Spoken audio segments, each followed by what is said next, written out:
Hello, hello, hello, everybody, and welcome to the last day of the CCT finals. This is Div 2 and Div 3, and I am your host, Jules, and this is your host, Kostya. Hello, hello. How's everyone doing? And we are happy to be here. Folks, we got finals today. We got a lot of finals. Holy moly. Let's just get right to the bracket. Let's just figure out what's happening today, shall we? Right to the brass tacks. Exactly. Straight to the brass tacks. Folks, Division 2 is on the screen. We'll look at Division 3 as well. Here's what's going on today. We got the winners final between Grigory Oparin and Maxime Vachier-Lagrave. These two are incredibly strong. MVL, he's an elite player for many years. Oparin, though, has been crushing it in this tournament. And then we also have the losers bracket. So we have Aronian against Vidit, huge matchup there. Dubov against So. I mean, oh my, every day we're blessed with incredible matchups. Then the winner of those two matches plays against each other. The winners of those matches play each other. The winner of that match then plays the loser of the Oparin MVL match. So whoever loses an Oparin MVL will get sent down to the losers bracket final To face and wait for the winner of this quartet. Yeah, imagine you're losing that winner's bracket and you're like, okay, all right, maybe I'll get to relax a little bit, I'll get to have my coffee, and then you're facing like Levon or Vidit or like Dubov or Wesley. So like there's not even a good person to be facing there. Yeah, good luck to all players. It's going to be a lot of action. And then we're going to have the grand final reset, where the winner of the grudge match between the loser of the final match and then the winner of the losers bracket, they will then get a second chance to take down the winner. Basically, you get 2 lives in this tournament. If you lose 1 life, you get sent down to the losers bracket. You still have 1 chance as long as you stay alive, but if you lose 2 matches, then you're out. Okay, and then in Division 3, we have these players. So, Niels Grandelius and Dmitry Andreikin in the winners final. Same deal here. In the losers quarterfinals, we have Min Lei against Kozak, Nguyen against Karthikeyan, and they're going to have a semifinal match and then a losers final as well, and then the grand final resets. So we have a lot going for us today. It will be a lot of fun, and I think the games have already started, so we're going to get right into the action for all of you today. Let's go. All right, let's find these games. Let's go to event. Might have to refresh our page here to get the latest games. Don't worry, I've got you. You see, he was born in like the 70s, so his technology isn't very Okay, click the button. Here. Click the button. Yeah, no games, genius. What do you got now, huh? All right, let's try backing up. Try Div 3. Div 3. I think those are the ones that have started. All right. Well, all right. Let's go to Div 3, folks. Give us a sec. I mean, back when Kostya was a kid, they didn't even have the internet. That's true. Yeah, they just had to send messages on dinosaurs. You'd be like, hey, want to come over for dinner, or like want to play a game, and you just like send it via dinosaur, and it would have to go over, and then someone would send their moves back via dinosaur, and it would come over, and that's how they played chess back in the day. Okay, very funny. Here we have Division 3, Andreikin Niels, Game 1. And they just started, so let's see what we got here in the opening.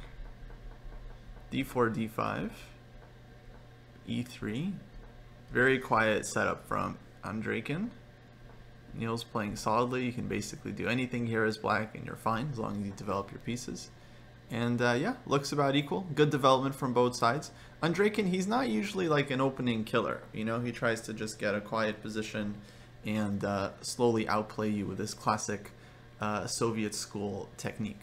Which he's been doing lately. Yeah, in this tournament, he's so far hasn't lost a match. Actually looking very good. Maybe to qualify for Division 1. That is what is at stake here, folks. The winner of Division 2 qualifies for Division 1, where they get to face giants like Magnus, like Lazovic, like Faruja, Nepo, the big guys. Yeah. So everyone wants to qualify. No one wants to lose, as is per usual. Yeah. And Niels, on the other hand, he's kind of a madman. He likes sharp, dynamic positions, attacking chess. If there's a simple way to play a position, he's going to look for a more complicated way. Which he's not going to find here. No. Which is why Andrejkin might be, in my opinion, maybe slightly uncomfortable opponent. Because he's not going to give Niels any kind of fancy tactical chances. He's going to say, like, let's play some old school, quiet positional style. Niels, of course, is a super strong 2600 Grandmaster. He can play solid positional chess, but let's say it's not maybe his strong suit. Yeah, and there's something to be said about being interested in the games you're playing. Yeah. And here goes. Okay, e5. So blasting open the center. I mean, it's a normal move. Can't say this is crazy, but we'll see how Dmitry deals with this. Thing is, now White can start taking pawns and try to leave Black with an isolated queen pawn, possibly in the center. And we've seen those are pretty annoying. We've been seeing those all throughout the game. Yeah. All of the games. We've been seeing so many isolated queen pawn structures. So if it's bright and early for you guys, as it is for us, you'll be learning a lot about pawn structures today. Good morning. So takes.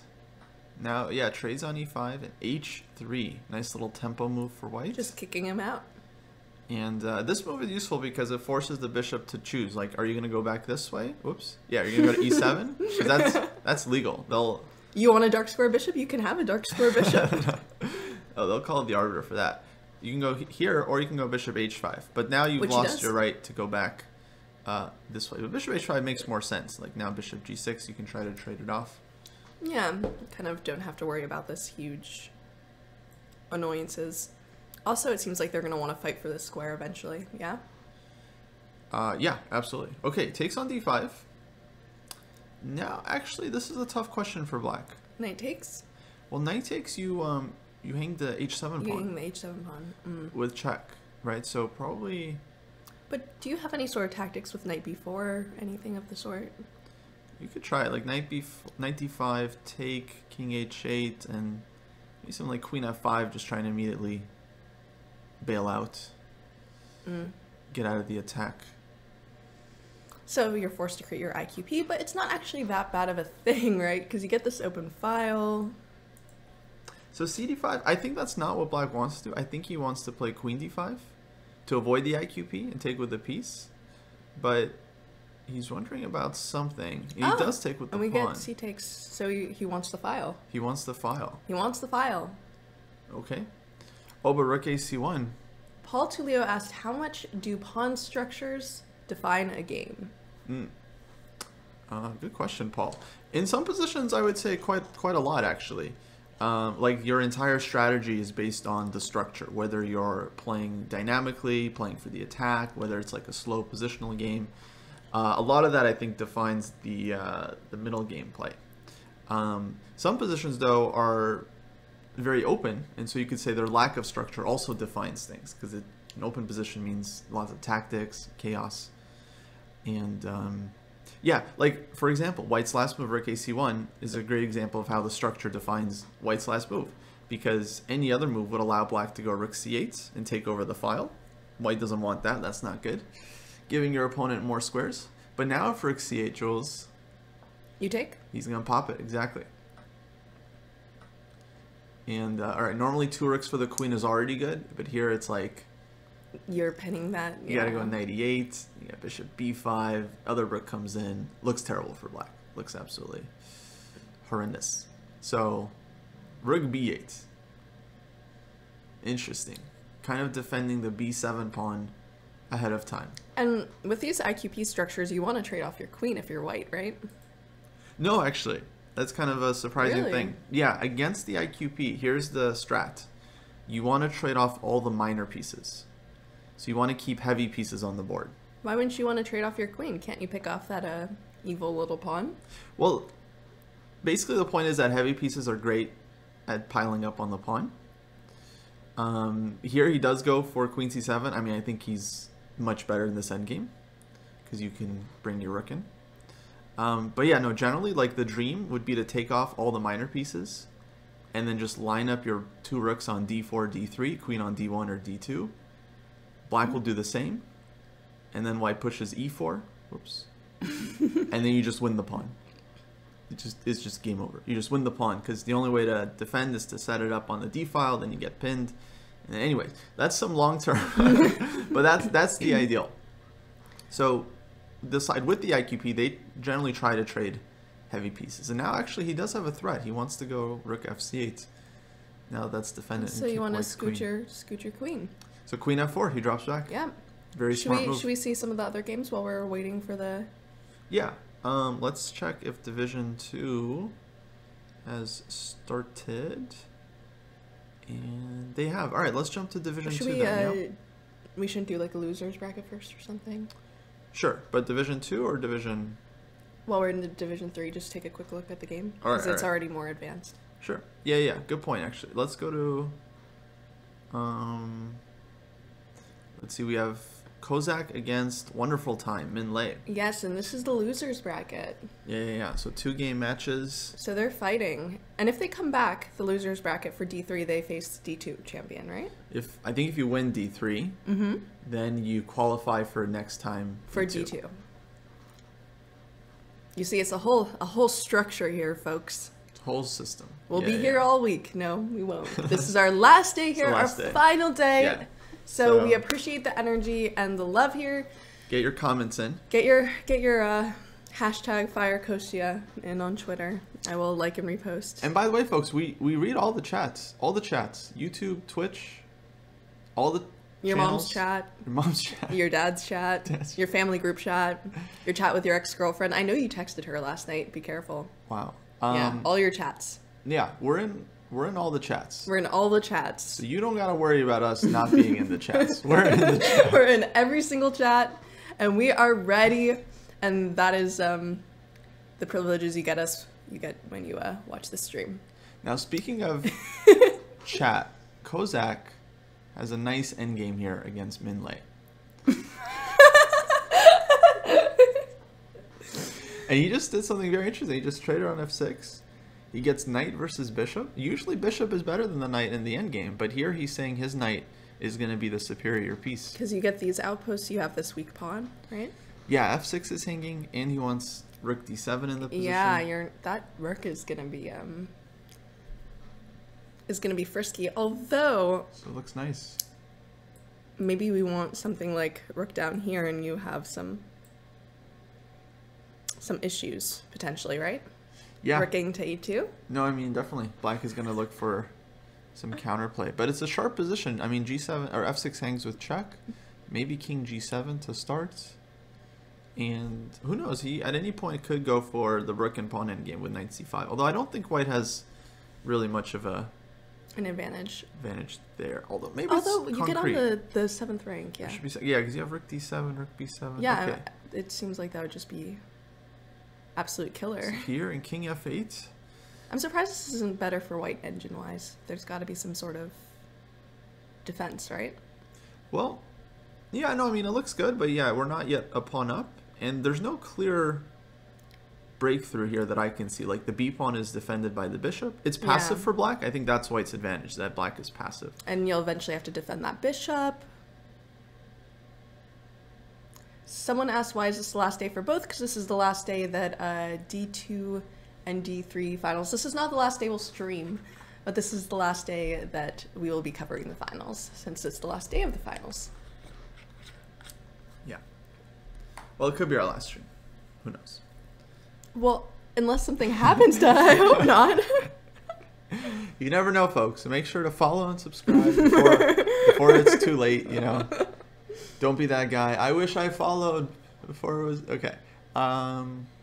Do you want to see the other losers quarterfinal? Yeah, let's see it. Kozak here, he's definitely going to be grinding for the win. And then we have Nguyen against Karthikeyan. All right, should we take a look at D2 then? You don't want to see the other game? Oh, yeah, sure. Which one? It's Nguyen against Karthikeyan. Yeah, here we go. Two more very strong grandmasters. Karthikeyan, he almost won the Gibraltar Open a couple years back, if I remember correctly. He got like clear second. The Win, also a very, very strong player from Vietnam. And, okay, we have a classic Caro-Kann exchange Caro structure, I would call it. Is this not like a Carlsbad structure? Yes, actually. It is a reverse Carlsbad. Very good. Normally you would get this from like White's point of view, these 5 pawns. But here Black gets it. I need a gold star. Yeah, no, I mean, very nice. Very good. Bishop takes f3. What can we say about this? I mean, it's usually a balanced position. I think this is a good version for White. Black's last move, clearly highlighted by the engine. Not the best. And once again, we see another player like willingly allowing the IQP. Just to get something exciting? Is, I don't know, I think it's risky, honestly. And he's got a minute on his clock, so that's a problem. Well, maybe that's why he doesn't feel comfortable playing slowly. Yeah, he wants to force something. Exactly. Make some complications, otherwise your time will be ticking down, your opponents will not. And yeah, then the game just continues. But objectively, this looks nice for White. I'm thinking you could take... Trading minor pieces is generally good, and then eventually play like Bishop b5 or something. Or even just like Queen c2, just back it up and start playing on the d file. See, knight d. No, I don't want to go knight d4 here as White, because then that would allow Black to take and force us to equalize the structure. Yeah. So I wouldn't. Although, well, maybe there's some tactics actually because of the pin. So knight d4 maybe is a move, because take, and if you take on d3, then e8 hangs with mate. Yeah.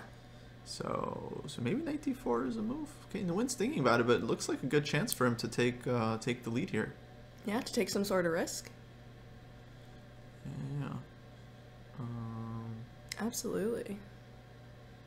Someone's asking which Carlsbad. I thought there was a Carlsbad in like the Soviet Union, Russia area. That would make sense why it's named after it, right? Yeah, I thought there was, but I could be, because it's been around for a while. It's been around since like early 20th century.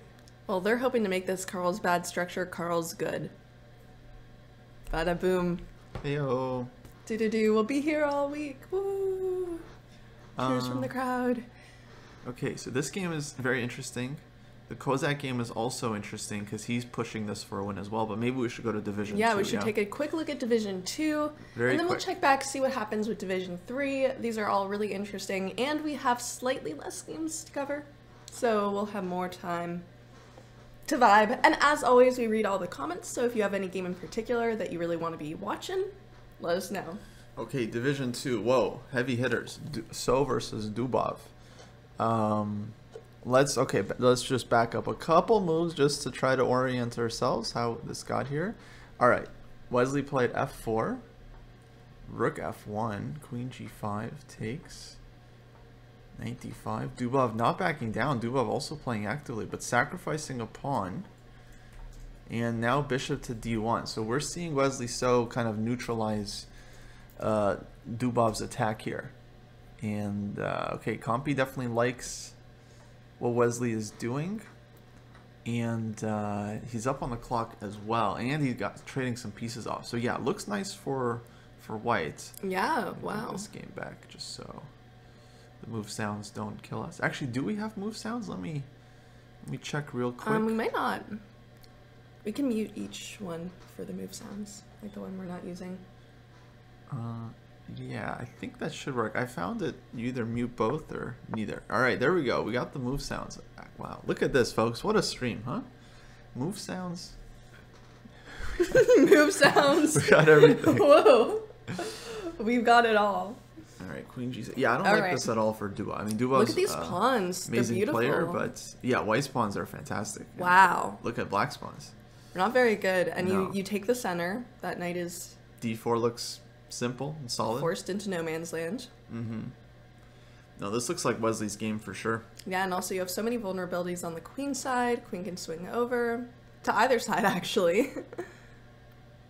So I'm just curious where it went wrong for Dubov. I know the engine was saying there was some moment here he could have gone G5, but that's a very tough move to play.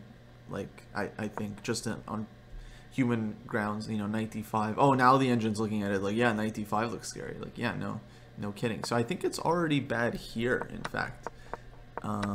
So yeah, I'm just trying to figure it out. Maybe knight g6. Maybe this is a mistake where white just kind of gets this initiative already here, because black's rook is on a7, and that's always gonna cost at least a couple tempi to get the rook back into the game. And Wesley used it with g3 f4. So very nice game from Wesley, I have to say. Very instructive.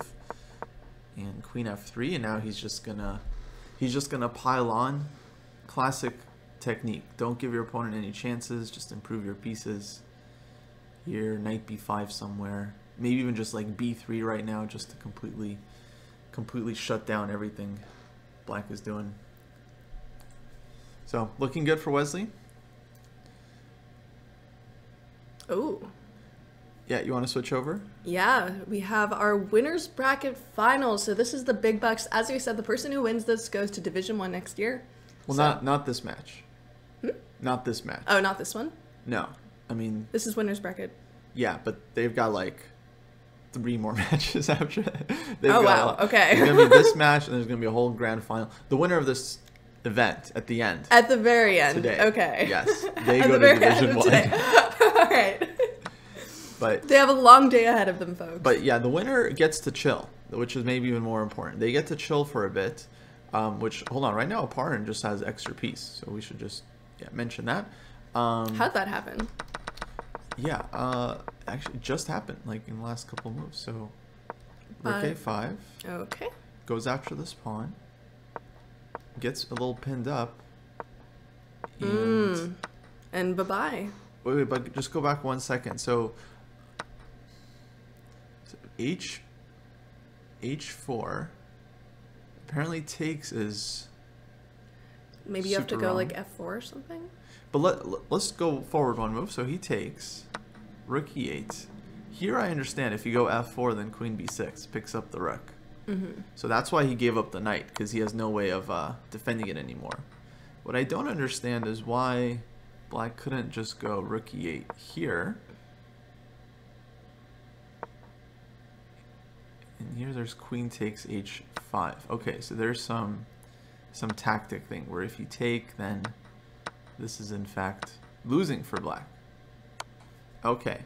But then h4 was played. Takes. Which makes it better, because... And now, what's the difference if white goes queen h5? There's bishop e5, and there's going to be like some rook gh. Oh, queen gh check. Okay, this is like computer insanity. Anyway, so MVL, no time to figure all this out. Loses the piece, and now Aparin is trying to convert this one. Which will probably happen, most likely. Yeah, we'll see. We'll see. I mean, it's always close, and with low time, you never know. Speaking of low time, we have Aronian versus Vidit here, and they both are under 3 minutes. Both very, very low on time here. And it's kind of an equalish position. This one feels more drawish, so yeah, I think we should go either to Wesley or... Yeah, let's see what's happening. Oh, okay. Wesley. In the Wesley Dubov game here. Oh boy. Okay, so we just missed the last couple moves, so it was... A lot of stuff happened. All right, rook g4, 96. That is, Rook f1. Okay, Wesley has studied his pins this morning. Takes rook f7. He woke up, he ate his pins. He ate his pins He ate his pins for breakfast.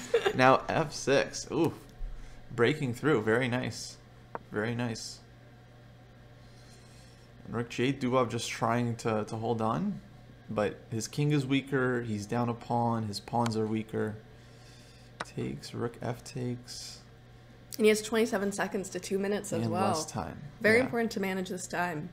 But still, Wesley has to play it well. King h1, very good start. He's not really up that much material. Like, he's up a fair amount, but you have to be careful. No, just 1 pawn. Okay, he could have taken on b7 there. Decided go rook f5 first. Can take on a5 now, get another pawn. Will he? Will he be greedy? I don't see what's wrong with it. Yeah, it takes. Wesley doesn't either. And Dubov has 20 seconds. Yeah, he's just scrambling to create some counterplay, but it's hard for black to activate the pieces without weakening his own king, right? If you move your rook, then there's going to be queen f6 check immediately. So maybe just rook b5 now. Look to take on b7. He's just making kind of like blanket threats here. Yeah, exactly. Paper tiger. Black's pawns were all too weak. Yes. Okay, queen h5 now, I think. You can defend h2. Maybe rook f2. Okay, queen h5. Black can't take on c3 because h6 hangs with mate. So queen e3. Rook f6. Okay, rook f3. Thought rook f6 looked like game over, but maybe there's queen e4 check. Anyway. And he has 7 seconds. 7 like seconds. I think Wesley could cough on the board and it might be over. Okay, queen d2 keeps the pressure on, but now rook f6. Oh, king h. He's holding on. He's holding on. And Wesley's gonna take a small think here. Try to find the knockout blow. Oh. Ooh. Oh. Oh. He wins another pawn. Now it's 4 pawns up. And then we see the resignation. Wesley has won his first game with white. Dubov will have a chance to come back next round. Yes. I just want to show you could have taken on g3 here at the end, but it's all over because black's king after queen e7 check is just gonna get roasted. Mated. Yeah, mated, exactly. Okay, let's go to MVL. Oparin's still trying to convert this. Man, Oparin's having a huge event. I mean, he's been won doing so amazing. Many games. Yeah. I mean, MVL's also been doing great. I think sometimes chess players have these events where it just feels like luck's on their side. Like, they're amazing players, of course. But sometimes you have these events where, your opponent gets stuck in a time scramble and makes the wrong move, or, you get in this opening that you love, and it really feels like Oparin's having one of those events. Like, he's had several of these games where his opponents just suffered under that time pressure, and he's done great. But he's not lucky here because he apparently just blew it. What? Which is not surprising because these endgames are always tricky, like dealing with the active king past c-pawn. And really? This is a draw? now he's gonna have to give the rook and just make a draw. Really? I mean, okay, black is still better here actually. So MVL is the one that needs to. Yeah, it's definitely white here that needs to be super precise. Maybe rook d5 now. Yeah, cutting off the king and then try to bring your king in as white. But only black can really win this with like the 2 pawns. Bishop g3, h4. It is scary. It is scary. In 21 seconds to 15 seconds. Yeah, will he be in time? Because as a player, of course, you're panicking. You're like, oh my god, am I losing this? It's not very fun to play these either. No, for black though, it is fun. You just run your pawns. Okay, here. I wouldn't be surprised if try to bring the rook behind that pawn. Man, rook f3. Yep. Okay, genius play so far. And now his king can come back. Okay, now I think he's very close to holding it. Yeah. You just park yourself a little bit. Bishop g3, king e3, h4, rook takes f2. Yeah, he's holding in time. You can take on f2 here. That's it. And then you easy draw. Try to bring your king in. That's it. Yep. What do? Very nice hold. That was a good hold. By MVL. Maybe we could just quickly see where Oparin blew it, because I was curious. Because he was up a piece, and we were singing his praises, and then all of a sudden it's a draw. Commentator's curse, so right? rook f1. So classic, like bring your rook behind the pawn, turns out to be the mistake. Bishop e5 was the last moment where he keeps his win. So let's say here, I don't know, bishop b8. Already here, I think it's very, very tough to defend this. So to win this as black. It was probably just tough the whole way, to be honest, because white's king is active. But anyway, great save by MVL. Let's see, is that Levon? That Levon game, that one ended in a draw. Okay, as expected. They didn't even trade any pieces. so yeah. Okay, someone won a pawn, and then they repeated moves anyway. All right, so game 1 draw. Wesley won, so that means Dubov must win situation. Coming back, yeah, and he has white here, so that's what you want, right? Oh, what an opening. What is okay, this? wait. Let's yeah, let's go back a sec. We have a Vienna game. Okay. Classic Italian. Bishop G. It's like beginner's chess. You know, you just go Bishop G5, Knight D5, and G5. Wesley, he's not afraid. Normally, Knight takes G5 here would be almost crushing. Because if Black takes, I don't think it's the right move. If Black takes, Bishop takes G5. Yep, White's just completely winning. But what does Black do instead after Knight takes G5? Is this a test? Yeah. Oh, okay. Let's test. Jules. And chat. Black to play. Black to play, chat. Help me out. I'm wondering if you have some sort of Knight takes E4 shenanigans. Yeah, okay, you play against the pin. So either Knight E4, maybe Knight D5 is better just to take a piece. And then the point is that the bishop is hanging on H4. So this is what Wesley has in mind. And there's no good discoveries. Like whatever you do, Knight F7, Queen takes H4. And Black is just up material and winning. Chat, what can you do when you get pinned, when you eat your pins in the morning? Yeah, Wesley really on the pins today. He's been pinning it lately. So Duov's best move might be Bishop G3 here, which is not a move you want to play because then you kind of feel a little bit shut down. Like you really want to sack the piece if you can get away with it. Of course, and Dubov, of course, wants to sack the piece. Yeah. Dubov, I mean, it's in his. He's like blood. He's sitting at the computer right now, like shaking a little. You know, he's like, oh. He's like he knows he has to play Bishop G3. Like he's not. He's ready to take that G5 like, right there. He wants to. You know, he wants to. He's like frothing at the mouth. This is what he needs. Queen D2. Whoa. Wow, we really called it. I mean, wow, what a move. But this is Dubov. I mean, you live by the sword, you die by the sword. You know, so he's sacrificing the bishop. He's giving it up. And he wants Queen takes H6, and he wants Knight G5, and he wants to checkmate the guy. I mean, he's also offering up his rook. Offering up everything. Offering up everything. Okay, I mean, here we can see the engine eval, but Wesley would only have one move, Knight H7. Not the hardest move to find, a very thematic defensive move, I would say, when you're going up against this kind of thing, because you cover the G5 square, you get rid of, you know, Knight F6 was also a huge threat, obviously. So Wesley's going to find that. And then he probably was provoking Dubov. Oh, yeah.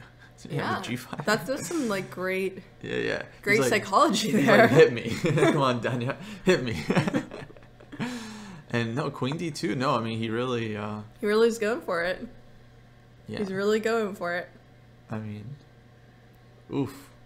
Your opponent's greatest strengths turn into their greatest weaknesses as well. Yeah. No, I mean, that's kind of the thing. I wonder if that is the case for Dubov. I mean, he's so good, but when he goes up against like a truly elite defender, then maybe it's not so easy. So yeah, Baron, you just missed it. But when we got here, Knight G5 definitely is the first move you would consider as White, but the problem is not HG, which would be good for White, but Knight takes D5. And then this is a typical idea in these positions where you play against the pin and White doesn't have any, like you can try Queen H5 here as White, and Queen F6 apparently, and Black is holding on. And yeah, so Queen D2, Wesley did take on H4, Queen takes H6, and Knight H7 found. Yeah, he wanted this. Wesley, too strong. No, this was what he was going for the whole time. He was provoking. Mm-hmm. And he got what he wanted here. He just wants to end the match, really. Yeah, and Wesley won the first game, so he just needs to draw.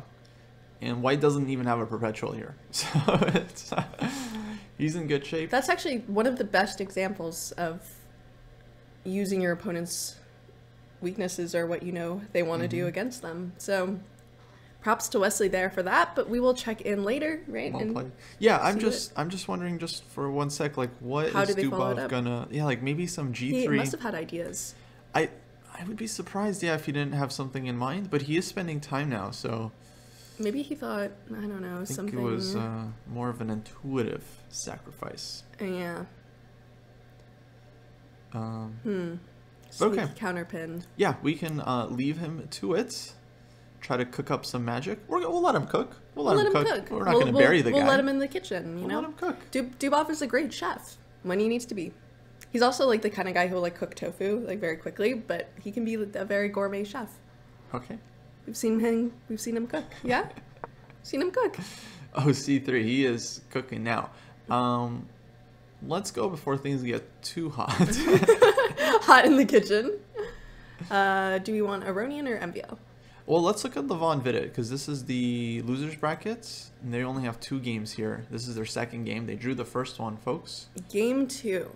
And this ain't cooking. Unfortunately, it is burning in the kitchen, but burns can be salvaged. Like when you make meringue cookies and you whip them up too much, you know, you can just put more eggs in it, and you can save your meringue cookies. And that's what Dubov's trying to do. He's trying to save his meringue cookies. So we have Aronian right here. Speaking of cookies, right? Let's look through this opening. Yeah, this is kind of fun. This looks like they're both going to enjoy themselves here. Sicilian. Sicilian, yeah. Sicilian. We've got Nidorf. Nidorf, some KG A3, H6 moves, and then eventually just kind of goes into dragon structure. Someone was asking how much the structure defines the play. You know, a lot, honestly, a lot. With Sicilians, especially, yeah. Yeah. If you're a Sicilian player, you need to be studying your structures, man. G4 and, okay.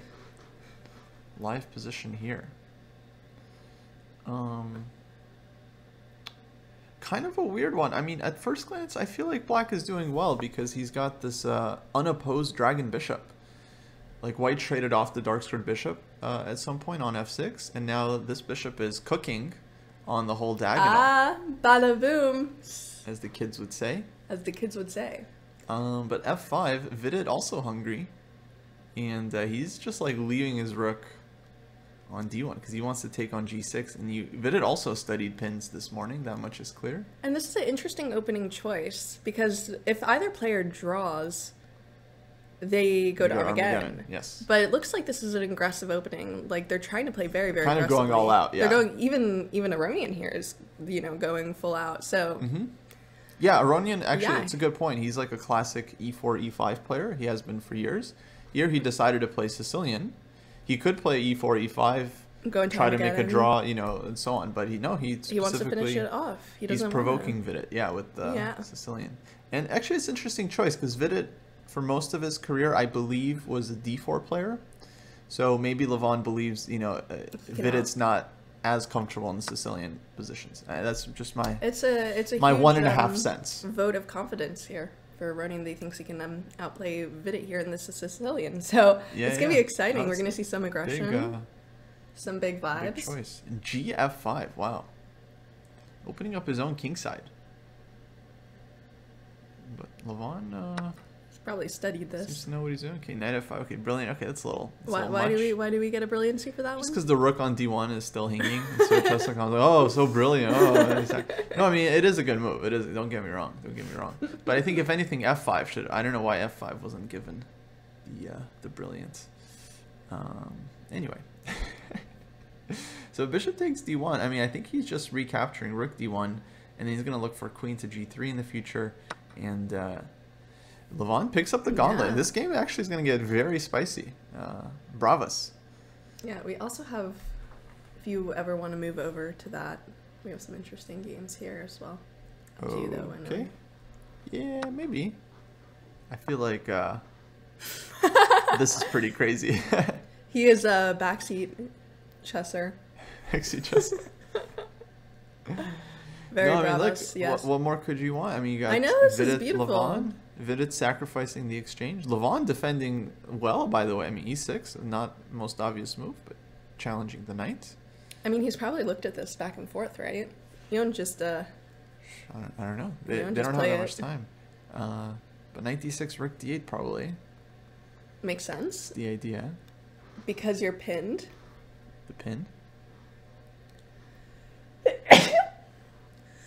But he's also inviting Vidit to take, bless you, on g7 and play against the king that way.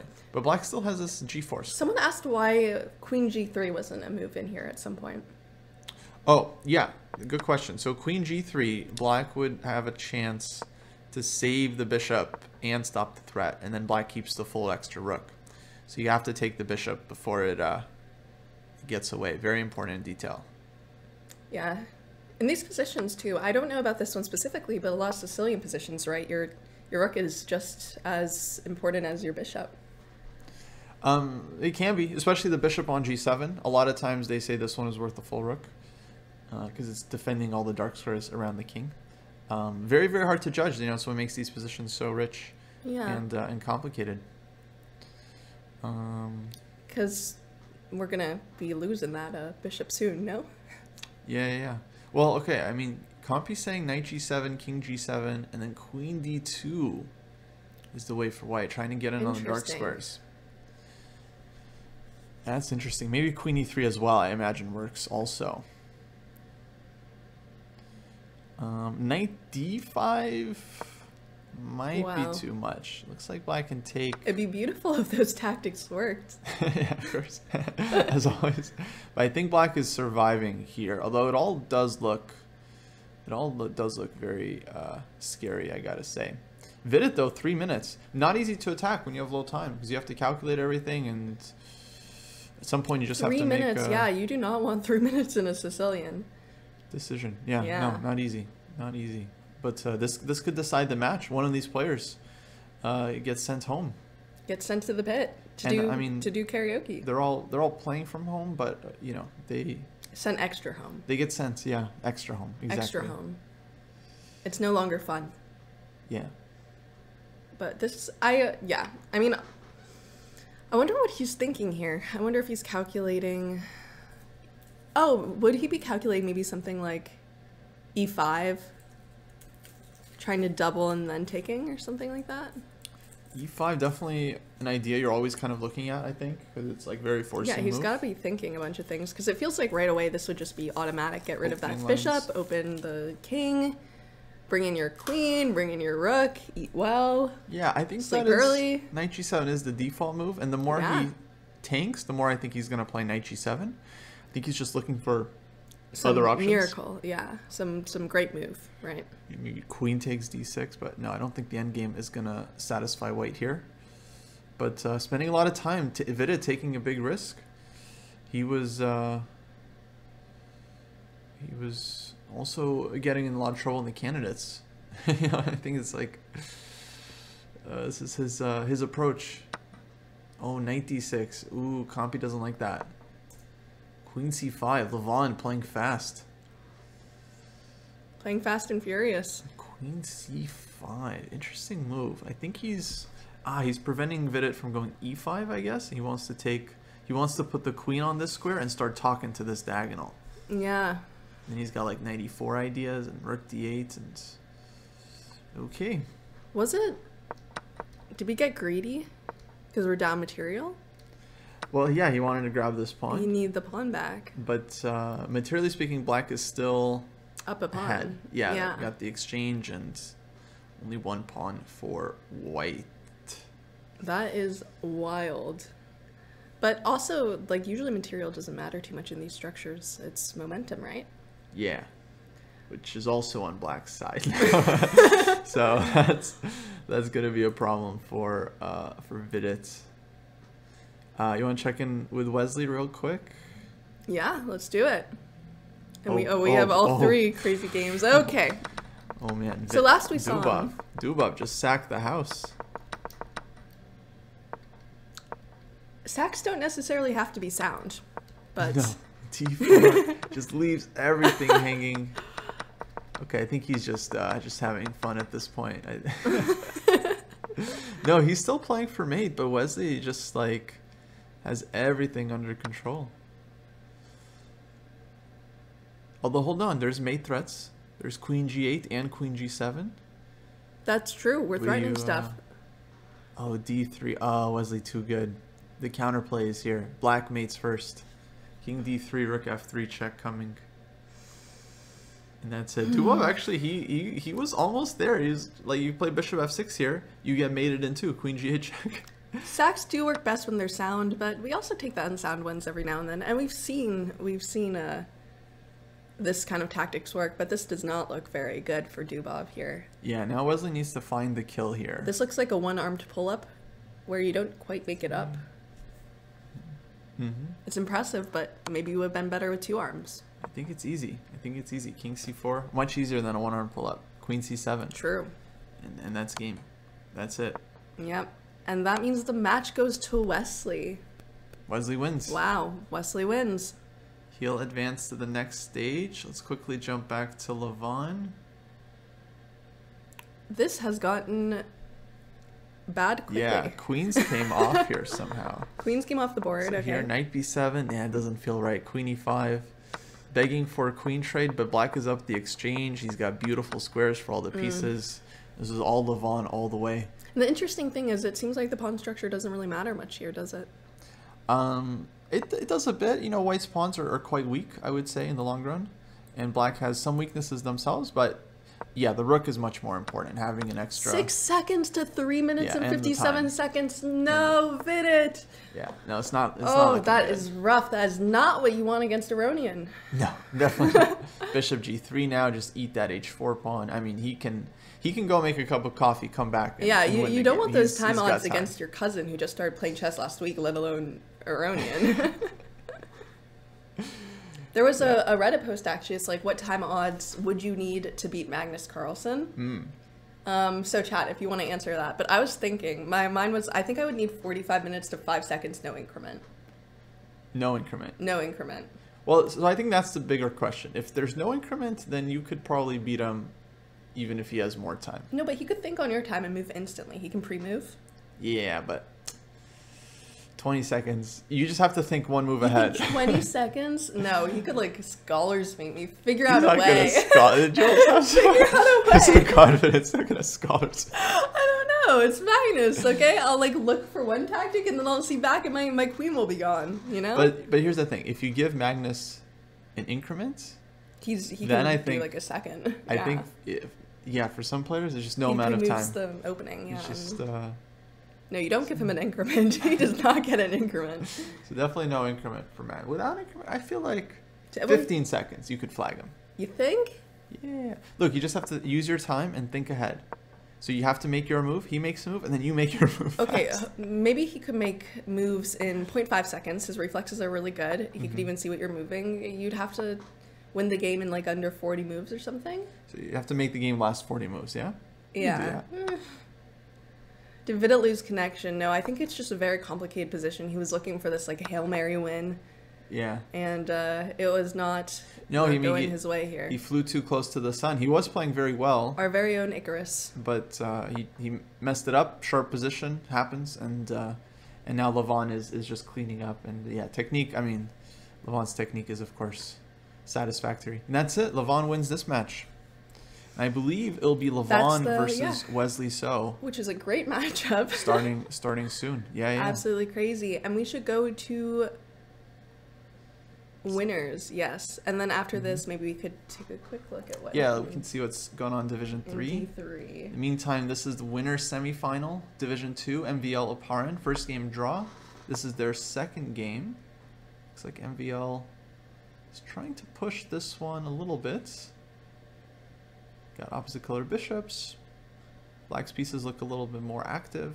Yeah, you want to go into the next round with an advantage, especially if he's doing well as black here. That's pretty big. Okay, Queen F2. And it's a massage, you know, it's a massage. Bishop F4, yeah, no endgame for you, buddy. We're keeping queens on the board. I think it's unpleasant for white. You know, you can try to get in. Queen B5, Queen F1 ideas, perhaps. Especially as the players get low on time. Could be chances for MVL. Yeah, I think we could definitely see it. See it here. A minute till... Okay, so it's pretty even timing. Yeah. And this is harder to play as white. Absolutely. Could be pretty interesting. Oh, here. B4. B4, really? Oparin, he's tired of waiting around. He wants some action too. D pawn starts running. Why not? Give black something to worry about. Oh, but rook G6? Is MVL looking for F5? Ooh, I don't know if F5 is working. What's he? Yeah, B5? Oparin has the same question. What's your next move, buddy? Maybe Queen C5. Still very dangerous. Long-term white's king here is always going to suffer problems. Yeah, Queen C5. Now he's got like Queen B4, Queen E1, Queen H1, and checkmate. Sorry, one moment. Yeah, you're fine. So, still very, very dangerous for white here. Not loving the king situation. King safety, big problem. Can he take on h4? Probably not. That looks way too scary. I will be right back. Yeah. Okay, 40 seconds for Oparin. Queen b3, queen b6. MVL just stopping the pawn. He's definitely pushing here for the win. Oh, queen c3. Watch out. Queen h8, queen h4. Threatening mate in 2, folks. Mate in 2 alert. King h7. MVL. These guys see everything. These guys see everything. Unbelievable. Okay, but now b pawn is hanging. Maybe bishop e2 now for white. Looks good. How does black make progress here? I'm not seeing a clear way. It feels like white has all the avenues under control. Somehow need to try to get back in. Okay, rook g8 going this way. Queen f6. Oh, double attack. Uh-oh. Uh-oh. Folks, I think MVL missed this. I think he missed this. And I mean, this is a problem. This pawn is hanging with check. This guy falls. Oh, this game just turned way around. Uh-oh, bishop g3 takes. It's now completely winning for white. Queen h5. King g8, bishop c4. Oh, he just takes. But this is, no, this is game over. This is hopeless. I mean, it's black's king that's now going to be suffering here. And Oparin knows it. No more draw. No more draw. Okay, queen e3. Oh, it's going to be a bullet game. MVL, he's not going to go down quietly. He's going to be furious. But somewhere white needs to just like fling his pawn forward. Yeah, like get e5 in, bishop d3, and go after this guy. I think e5 right now for sure. Bishop d3, and that's it. Oh, very nice. Oh, but queen c1. Hold on, there's a mate threat. There's a mate threat. What to do? How do you deal with this? g5? Oh, he's a genius. Check his king g4, king h5. Holy moly. Okay, this dude is a straight up genius. Queen h1, he's got king g4, king h5. And then he's going to win the rook on g6, and black's king gets mated. Ooh, MVL scrambling. Okay, check. Now king h5. And this is just game over. Bishop is coming to c4, queen g6. Okay, takes the bishop. But now just king advances. Wait. I think he just had king h6, and that was just mate. But I think this is still good.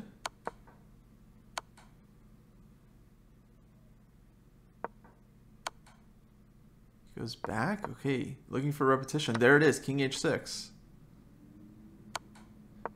Will he have time? Or will he mess it up? Uh-oh. Black's king is getting out now. King h5. Oh no, MVL's winning this. MVL's winning this. h2. And he's getting the second queen. Holy moly, folks. Holy moly, what a turnaround. What a turnaround. Jeez Louise. Jeez, folks, never meet your heroes, huh? Oh, man. Oh, man. And that's it. I mean, he's just giving checks now, but it's over. It's over. This pawn is deciding it. I mean, he's just giving checks, but the king will get out. We'll go back and look and see what happened, but it's just time trouble. I mean, it's so tough when you have seconds, you have like a million checks, and you have to find the precise one. It's very, very tough. So it's unfortunate, but yeah, that's what happens.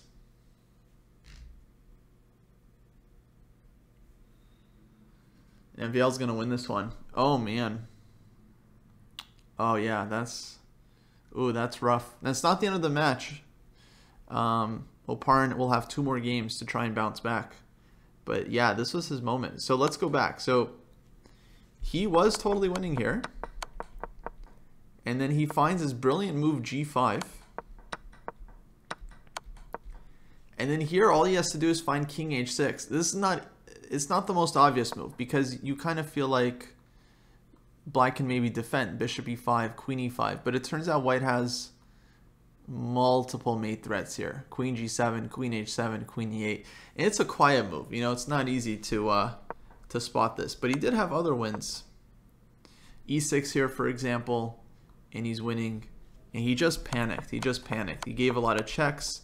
He's looking for the win. e6 again here is good. He plays this. And now at this point, he does have a win, but now it's like very precise. So it's check and g6. And king e6, queen g8 check. And then this one. And then black's king is now stuck. You got to go queen f6. So yeah, no, good luck finding all this. At this point, he gave queen g6 check. Now king f8 and MVL. Oh, I missed some action. Just, yeah, pulled off the biggest escape of his life. I mean, it was literally, it was made in two, Jules. It was made in two. It wasn't easy made in two, but it was made in two. King h6. There's tricky, this is like the studies we see, right? Where it's like mate in two and you have to find the little king move and you're like, ugh. It's a Polgar mate, exactly. It wasn't easy. He had seconds on his clock, but MVL ends up swindling this game. Wow. Huge swindle, I gotta say. Huge swindle for MVL, and they have another game to come back. We'll see if he comes back with a vengeance. Should we take a look at d3 while the game's getting started? Let's switch over, see what's going on. d3. In our d3. And here we go. Actually, let's back up this one. Okay, so we have the winners final with Andreykin and Niels. Andreykin up 2-0. Oh boy. Wow. So he just needs a draw to He just needs a draw match. here. And he's playing with white.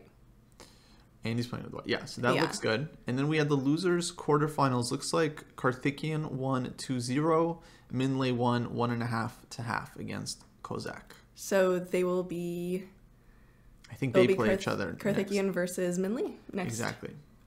That'll be a very interesting matchup. Unfortunate for all the Vietnam fans, it's not Nguyen against Minlay. That would have been fun, actually. I would have been curious to see what happens there. But, okay, India versus Vietnam. Karthikeyan against Minlay. And it looks like their semifinal match has started. So we'll take a look at that one as well. And, yeah, we'll get it. I'll teach him how to use the buttons, chat. Oh, okay. Right there. Buttons. Oh, you see it? That. It pops up. It shows. It's amazing how that works. Wow. So let's see what opening we got here. We've been seeing this. Chat, we've had a lot of Catalan propaganda as of late. And, okay, this is actually a pretty theoretical line. I'd say it's more of a, let's call it Fianchetto Grunfeld. A Fianchetto? A Grunketto? Fianchetto. Grunketto. Okay. You heard it here. Grunketto. Grunketto. So in this Grunketto line. Yes. Yeah, we have this isolated pawn on c4. You've got these powerful bishops. These bishops. It's a bit of a high level structure. Honestly, it's a little bit above my pay grade, but generally white accepts this weak c pawn in exchange for like nice activity with these bishops. And here we can see black play knight c6, allowing white to take and kind of equalize the structure a bit. Generally, I think it's like maybe a small edge for white, but black is solid. So Min, he's gonna 2-game match. You know, he'll push a little bit, see if he can score the first point here as white. Yeah, you don't want to be left in the place of having to score as black just to equalize. Right. Definitely don't want to lose as white. Yeah. That's the worst. Or lose it all, but like if you're gonna lose, you know, you want to pick it. Maybe we can switch to Andreykin Niels. Yeah, Niels, let's see what we got. Basically, he's not just in a must-win situation. He's in a... Must win. Yeah, must win. Double must win. Which is tough. Very tough. Which is tough here. I mean, many players, I would imagine you just want to give up. Like, all right, let's just make the draw in the match. Like, you know, you win. But this would be his last. Yeah. Like, so he's... No, actually, no. He'd be sent to the He gets losers sent to lose bracket. He gets another chance. Yeah, so he'd get one more chance. But Niels is a fighter. Yeah, I think he's going to absolutely try to come back and win this game. And you've said that. You said this is like the worst opponent for Niels here, Andreykin. Stylistically, it feels like a problem. But of course, that's easy to say when the guy's leading 2-0. You know, if Niels Oh, was you leading said it 2-0, before. I'd be like, oh, maybe Niels is a tricky opponent. I did say it before the match we got started, a to bit be of fair. pre-prediction, so. All right, he's also a high-rated player. Anyway, takes bishop e4. Here we see an example of isolated queen pawn. It's actually nice for the pawn because I think white has a very active version here, and you can get d5 in. A nice IQP, those exist. Mm-hmm. Go figure. Who would have thunk? And yeah, 2 bishops for white, especially if he gets d5, opens this guy up. Maybe one day rook ad1, knight c4, d6. And this could be very nice for white. Oh, knight d4. Okay, he takes the pawn. Some tactics. Traded it off? Looks like he's allowing black to take it because he wants to take on b7, I'm presuming. Unless he has something else. How presumptuous. Maybe bishop e7.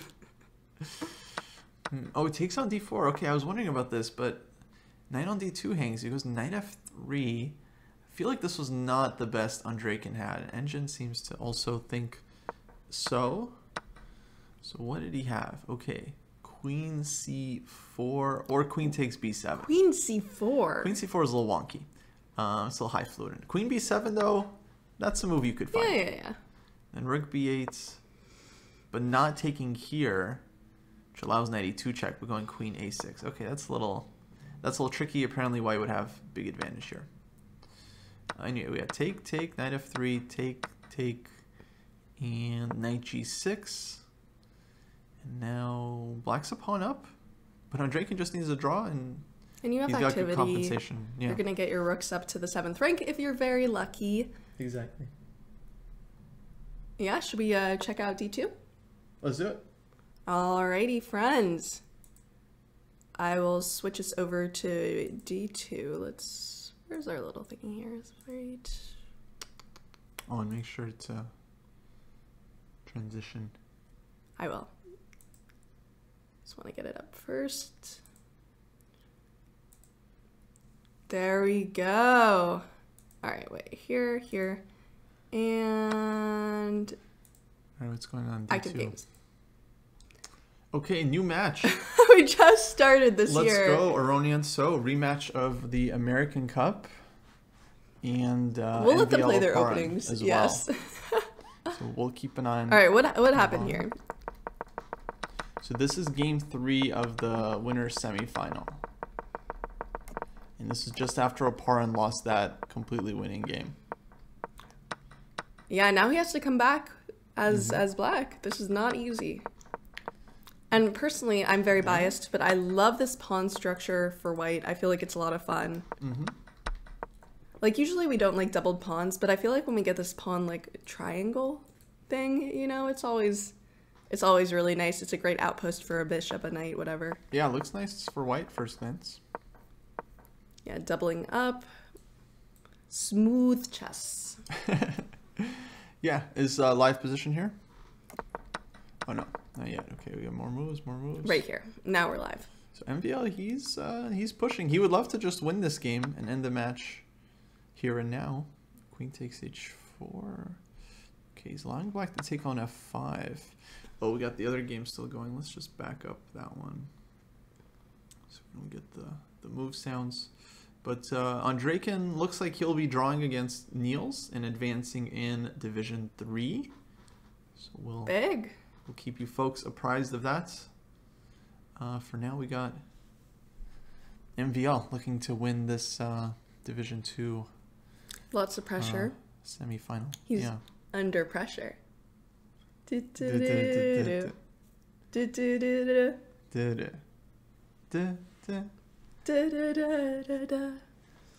down. Under pressure. Okay, B5. just our little tactics there.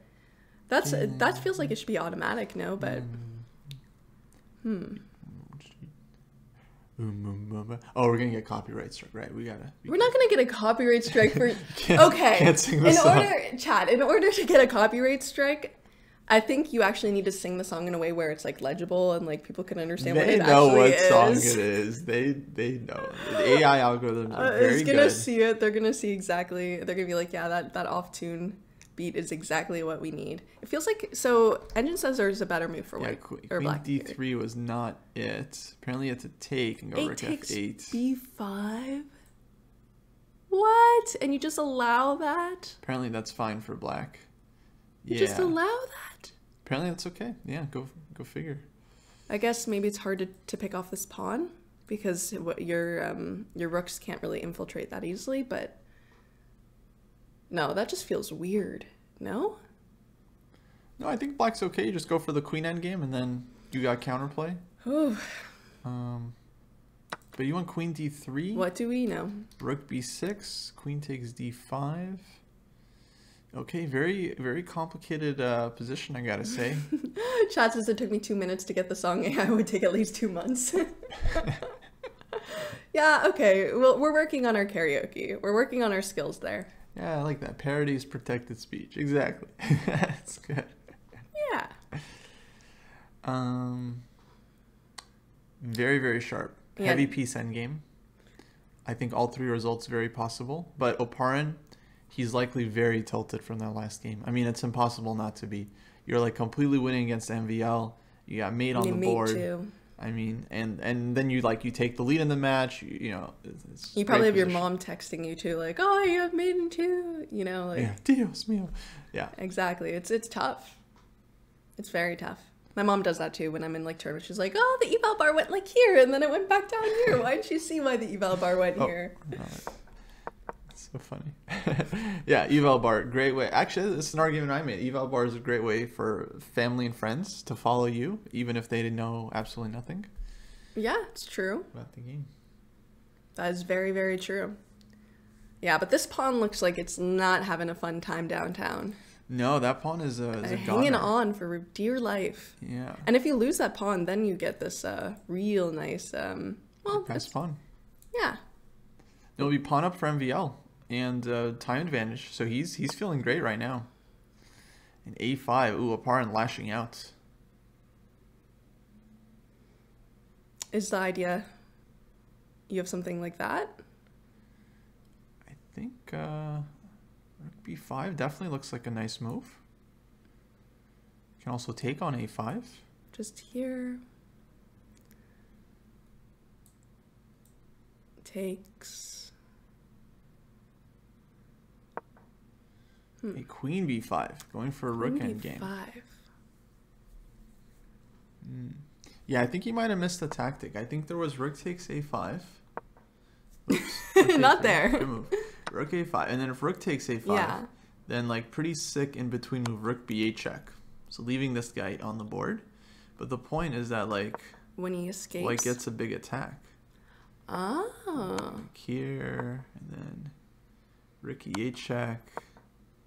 You can come down here, and then eventually you can just like take the rook, and like you're winning because black's king is just so so weak. But no, this is actually quite hard to find. So queen B5 takes. He just wants the nice rook endgame. Rook A5 and okay. This is a nice rook endgame, Nice extra pawn but for at white. the same time, we have our own pass pawns too. Yeah, black has counterplay. They're so a little slow, but technique is there not we easy go. here. And already actually eval dropped. Now it's still so tough. Something happened. C4 he should have played, but you get your pass pawn. that's but you're risky. allowing You allow these pass pawns. exactly. So he's trying to keep it without risk. And apparently maybe rook D4 here, trading off some rooks was better. Well, it certainly is without risk. ED4. Yeah, white's not risking anything here, but he might have de-risked his way out of a win. You know, and he might regret that later on because he could have put it away possibly. Yeah, it really only took that, right? And now it might give his opponent a chance to come back. Yeah. Well, at least if Oparin holds this, which still is an if, yeah. Then he'll have white in the last game, and he'll have another chance at the Frenchman. Let's see. Yeah, I think we should see this one play out. Curious how this rook endgame will go. It's tricky. I mean, white has a half extra pawn, let's say. But it is important, this extra b pawn.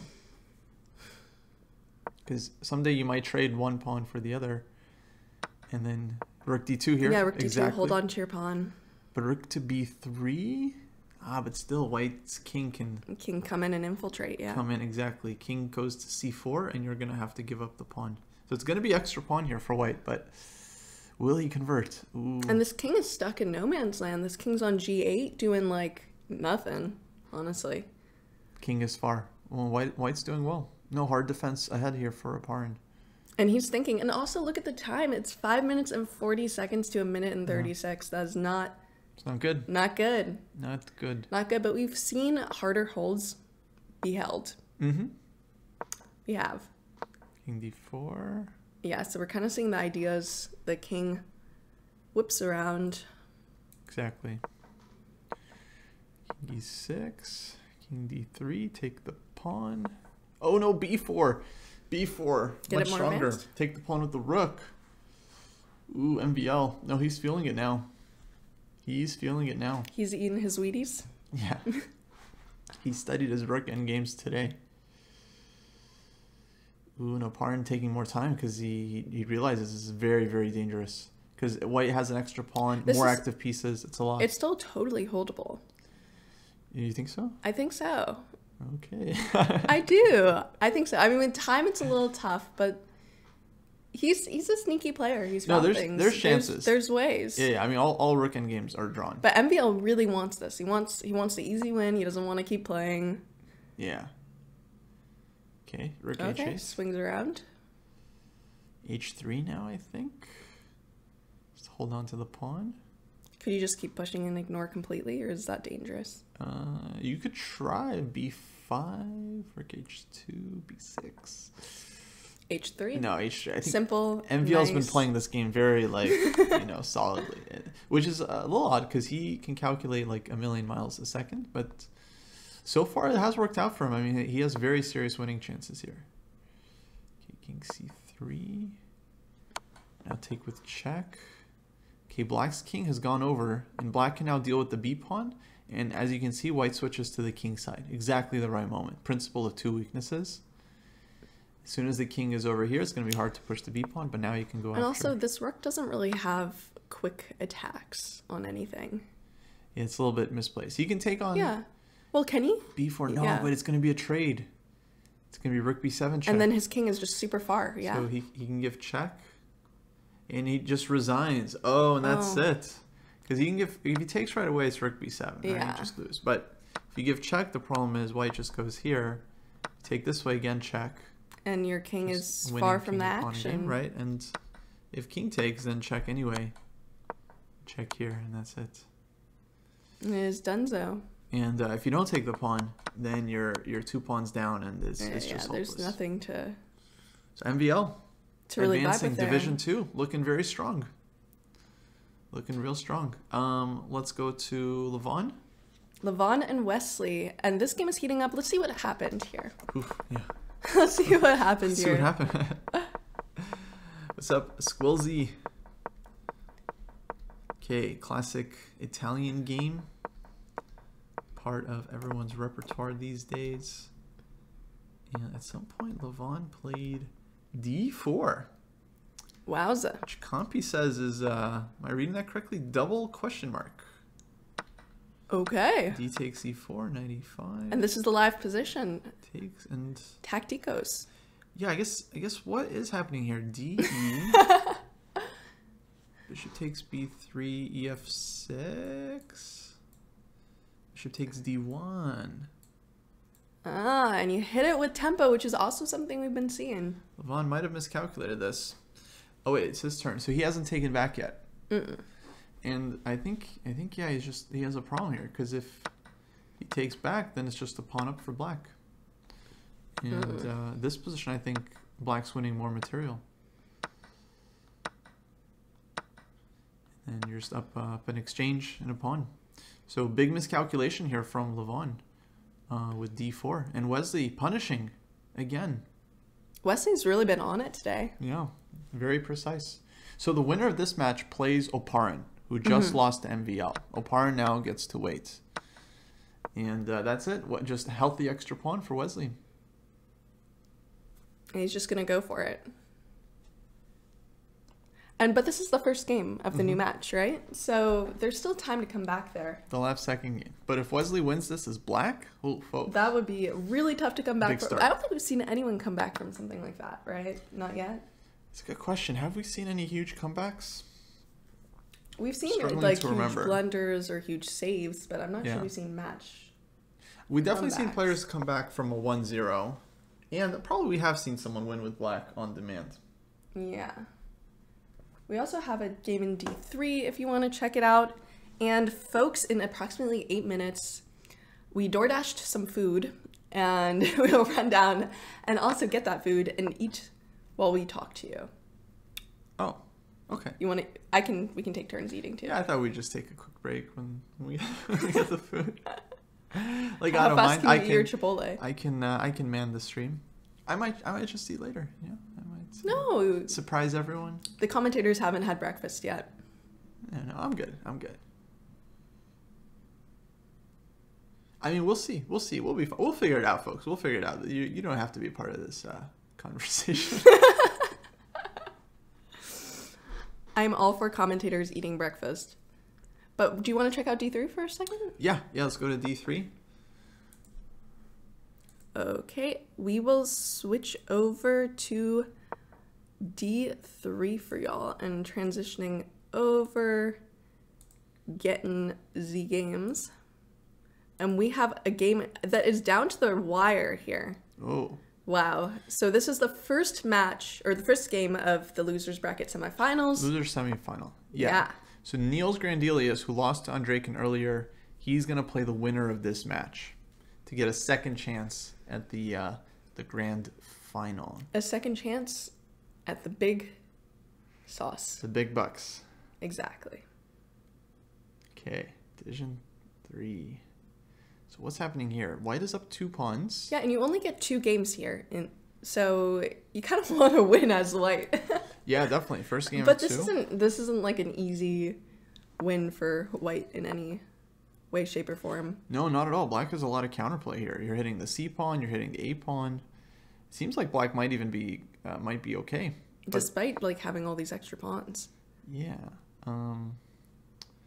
Now knight takes C4 now, looks like. A little dangerous, yeah. A move. Take this one. Oh, that's the other window. I see you. I will, You can see why I keep going back. Yeah. There Exactly. we go. Rook F1. Okay. Going passive. But knight D3 is hitting F2. Now maybe rook B4, rook C2, rook A2. All these moves look reasonable. Yeah, Take it's on hard to A4. hold on to all your pawns here. I think most likely this liquidates into a draw.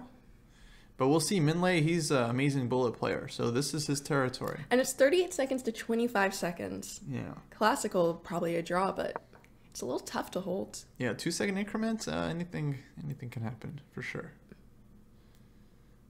It's about to get spicy, given 20 more seconds. It's going to heat up. It's going to heat up. Cooks in the kitchen. Blink and you'll miss it. Our cooks have not been very masterful in this kitchen, but we shall see some cooking. Yeah. We shall see some cooking. Gordon Ramsay will be proud. Gordon Ramsay will be very proud. I would love like a chess cooking crossover with Gordon Ramsay. That would be great. That'd be where you can like yell at chess players and be like, "Bad end game." We need a Gordon Ramsay of chess. Like you put him as a coach of like some kids, like some juniors. And he can just like and he looks at scream their them. games and he's like, What is this? What is this? Why didn't you move your bishop? Isn't that like every coach ever? Oh, this is a little rough. What happened here? Ooh, looks like black has overtaken the advantage. It's got bishop versus knight now. Takes. In the time scramble, Min And decided now he to has give up the the bishop. passed pawn, but it's 9 seconds to 8 seconds. Okay, now it's gonna get spicy. Very spicy. Sounds like a mix between Feingold and Jesse. That actually, I was gonna say Ben Feingold. Yeah, Jesse can be pretty. Yeah, Pretty this rough. is a little tough. A4. 2 seconds. And 5, 4. bishop D5, bishop E6. Now this bishop is just very strong. I know, and you Before. always have to be a little worried about What's some he of doing? these checks. Don't repeat. Bishop e3, that's fine. It's still tough for white here because this a pawn is very annoying.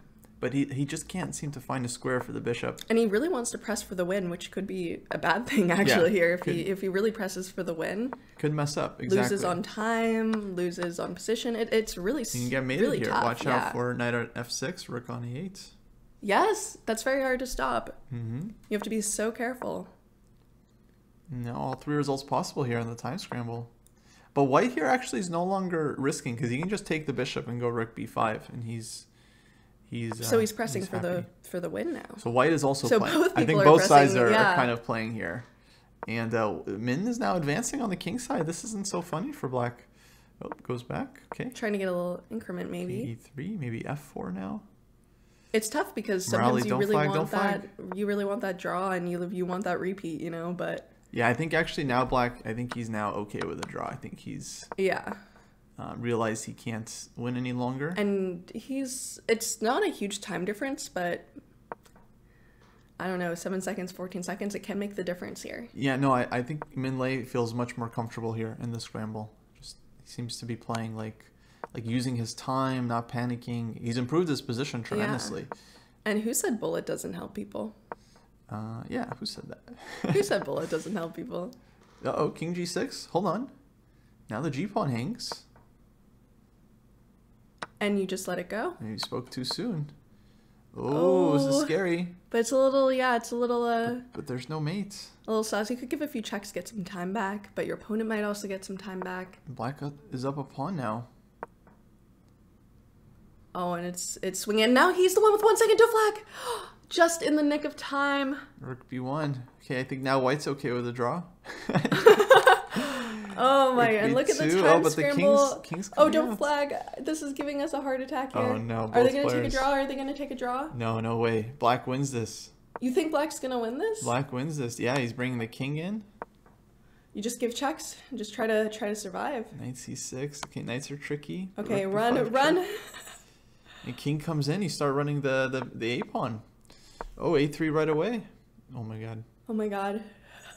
I'm stressed for both players here. Yeah, the technique is and he needs nice. to think. Move, He move, doesn't. move. Oh, Oh my gosh. Oh my god. Hit point 6. I saw his life flash before my eyes. Okay, king c4. He's still a pawn is still alive. I think he got this now. I think he's got it. You think he's got it? I think he's got it. You gotta go rook a1 and king comes in. King c3, king b2. That's it. That's it. It's game over. You think? Morales taking this one. Oh my. I think we see it. Oof. That was so tough. That was anyone's game there. What a game.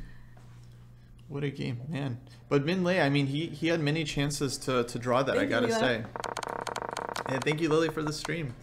At any point here, like... That was so rough. I mean, and you see it, both players were pressing for the win. Yeah, no, exactly. That's what I want to say. Like, you could just take care as white, go rook b5. Like, you're never losing this. Rook behind the pawn. Literally anything happens. But no, he's pushing for the win, and he got burned. The cooks have not been. Cooks don't cook. Cook. You good in overcooked the it. kitchen. You really overcooked it. Overcooked part 3. So they're on to their in the second game. They have a second game 2. now, and that means he's in a must-win position here as black.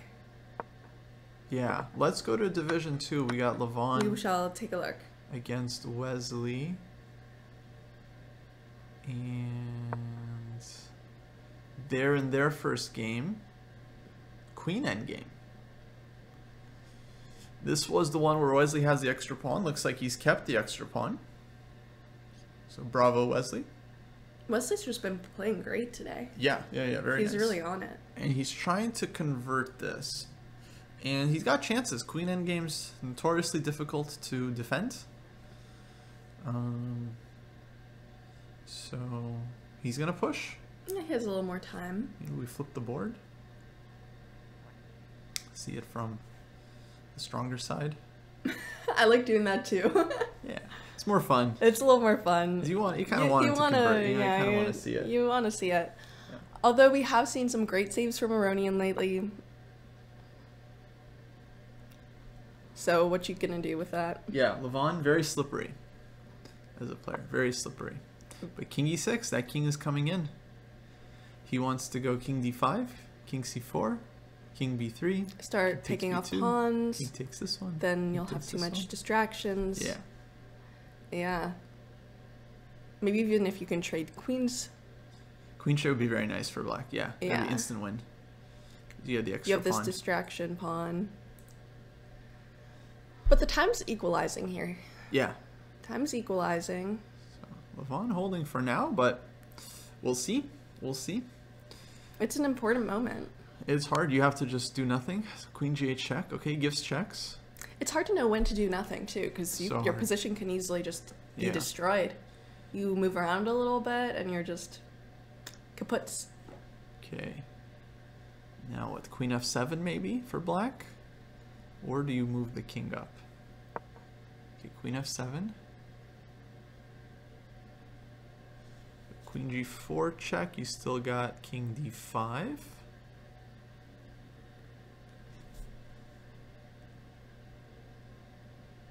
I will run down, get the Chipotle. Cool. Be nice. Be nice. Be nice. Okay, let's see. Rough defense. Queen g5. Interesting. Okay, cutting off the king. Folks, what do you think? You think Wesley's going to convert this, or does Levon hold the draw? Levon, very good. Cutting off the king. Now what to do? Queen f5, that allows white to repeat with queen g8. Hard to make progress here, actually. White's king is well placed, kind of stopping the pawn. So king d7 goes back.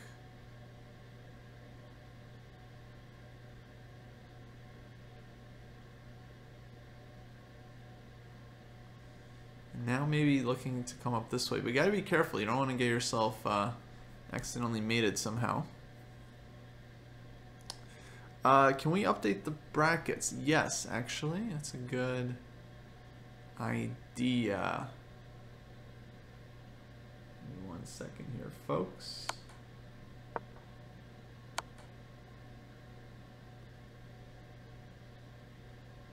Meanwhile, Wesley tries to convert this one.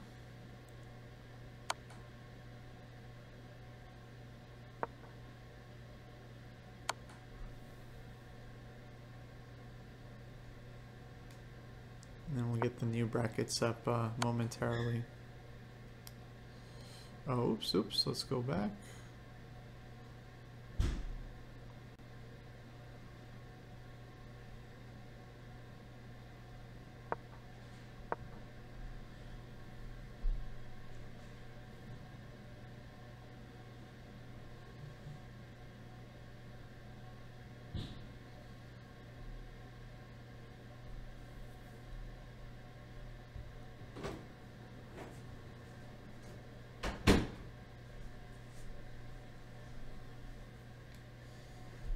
Okay.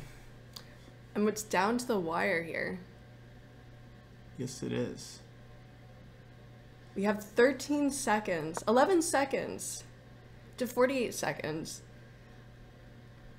But it's still kind of a tough hold. Levon is too much of an OG. He's going to hold the draw, you think? So far, he's defending very well. Wesley hasn't been able to make huge progress. He's made some great defense this entire tournament, basically. Yeah. His defense has been fantastic. We've seen some like dead lost positions from him. That he's turned around. No, absolutely. Yeah. And that king's going to have a hard time getting away. I wonder if it's even possible for Wesley to overpush in this situation. Probably not, because he's got the pawn up. I can't see him. 3 seconds. I can see him flagging. Yeah. I don't see him losing on the board. You see him flagging? I could see him flagging, yeah. I don't think we've seen a flag that isn't like a completely dead lost so far in this tournament. Yeah, maybe not. So that'd be a little tough. But it happens, especially when like, you know, you have a good position, you're trying to be precise. Yeah, you think want for it.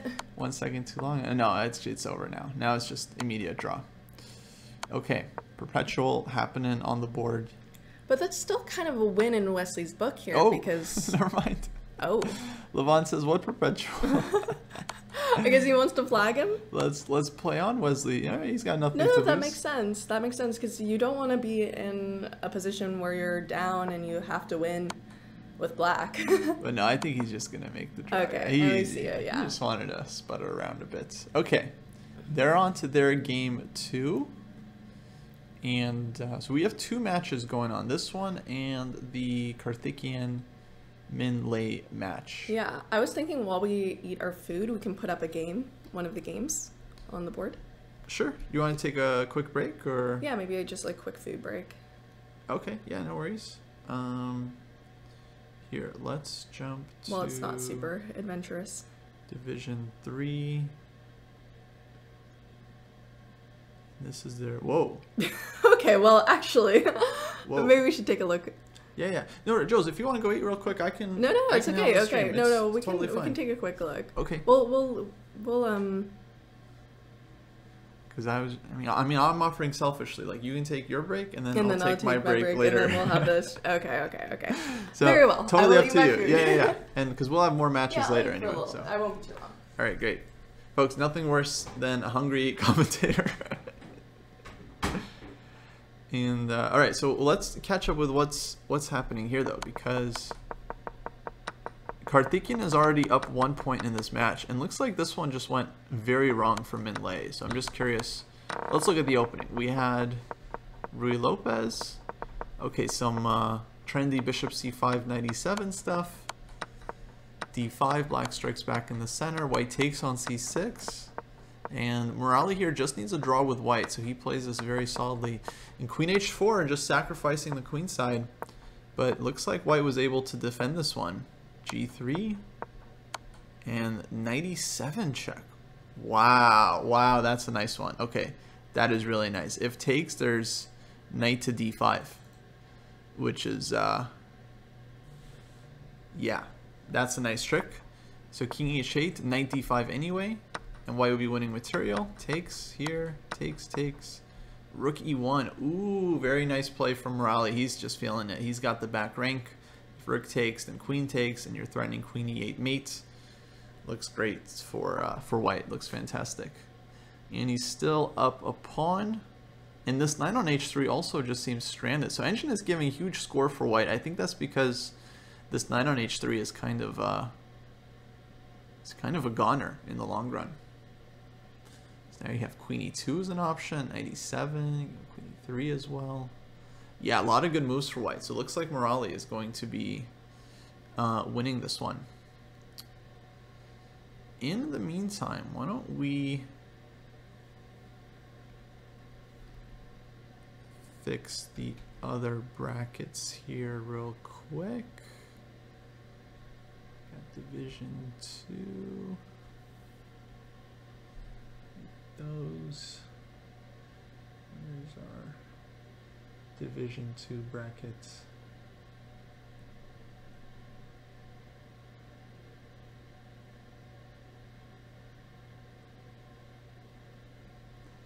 There we go. Oh, we messed things up a bit. There we go.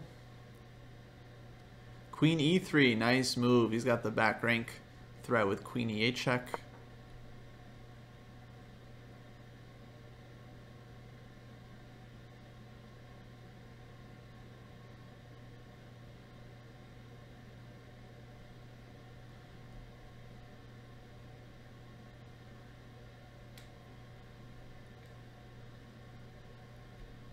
Morali defeated Magnus in Dubai over the board. Yeah, that's right. I forgot about that. That was last year, wasn't it?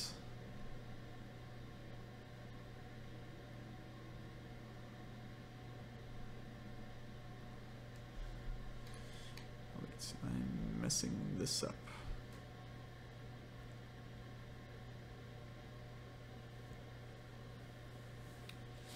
Oh, I see what happened. Okay.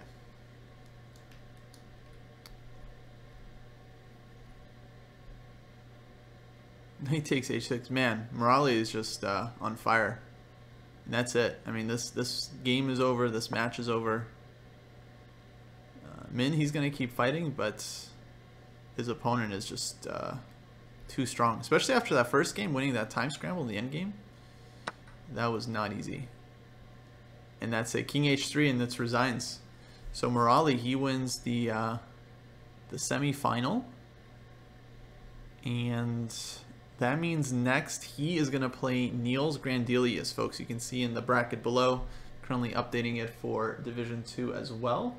You can see Division 3 down there. So Morali wins this match. He'll face Niels Grandelius. That's going to be starting soon, actually. And then the winner of that match will then face Dmitry Andreikin in the grand final. In the meantime, let me get this other Division 2 bracket up. So we have Levon against Wesley So. In fact, I'm going to switch back to their match in just a sec because their game 2, I'm sure, has started.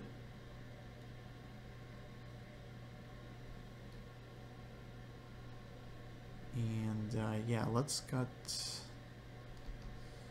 go back to Division 2.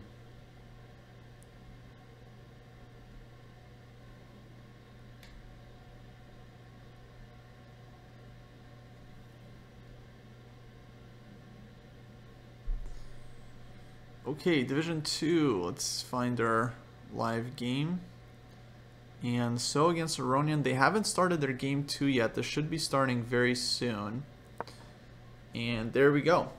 So they drew their first game. That means if they draw this game as well, they're going to Armageddon, which we haven't seen yet today. So far all the matches have been decided in regulation.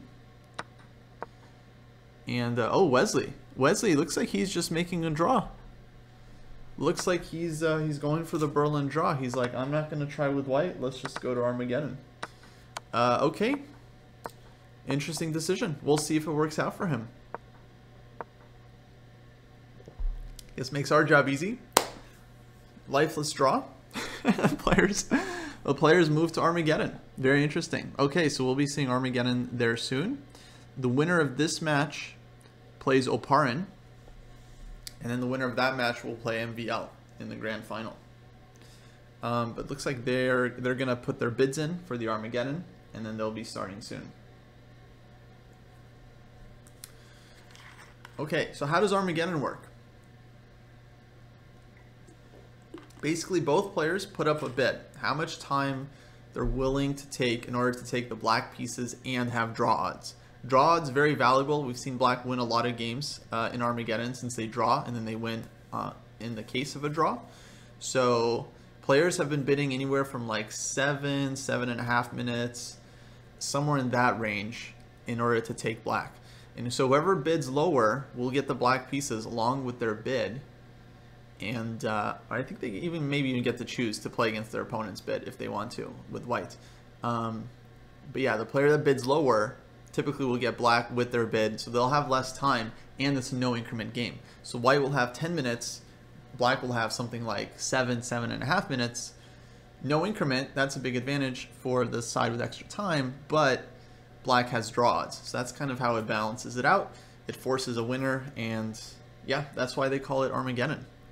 So that is going to be happening soon. Let me see if Division 3 is going to be starting anything. I think Division 3 is on a tiny break. Okay, folks, you know what? I think we'll take a break right now since we don't have... Well, actually, no, the Armageddon should be starting soon, so I don't think we should go on a break.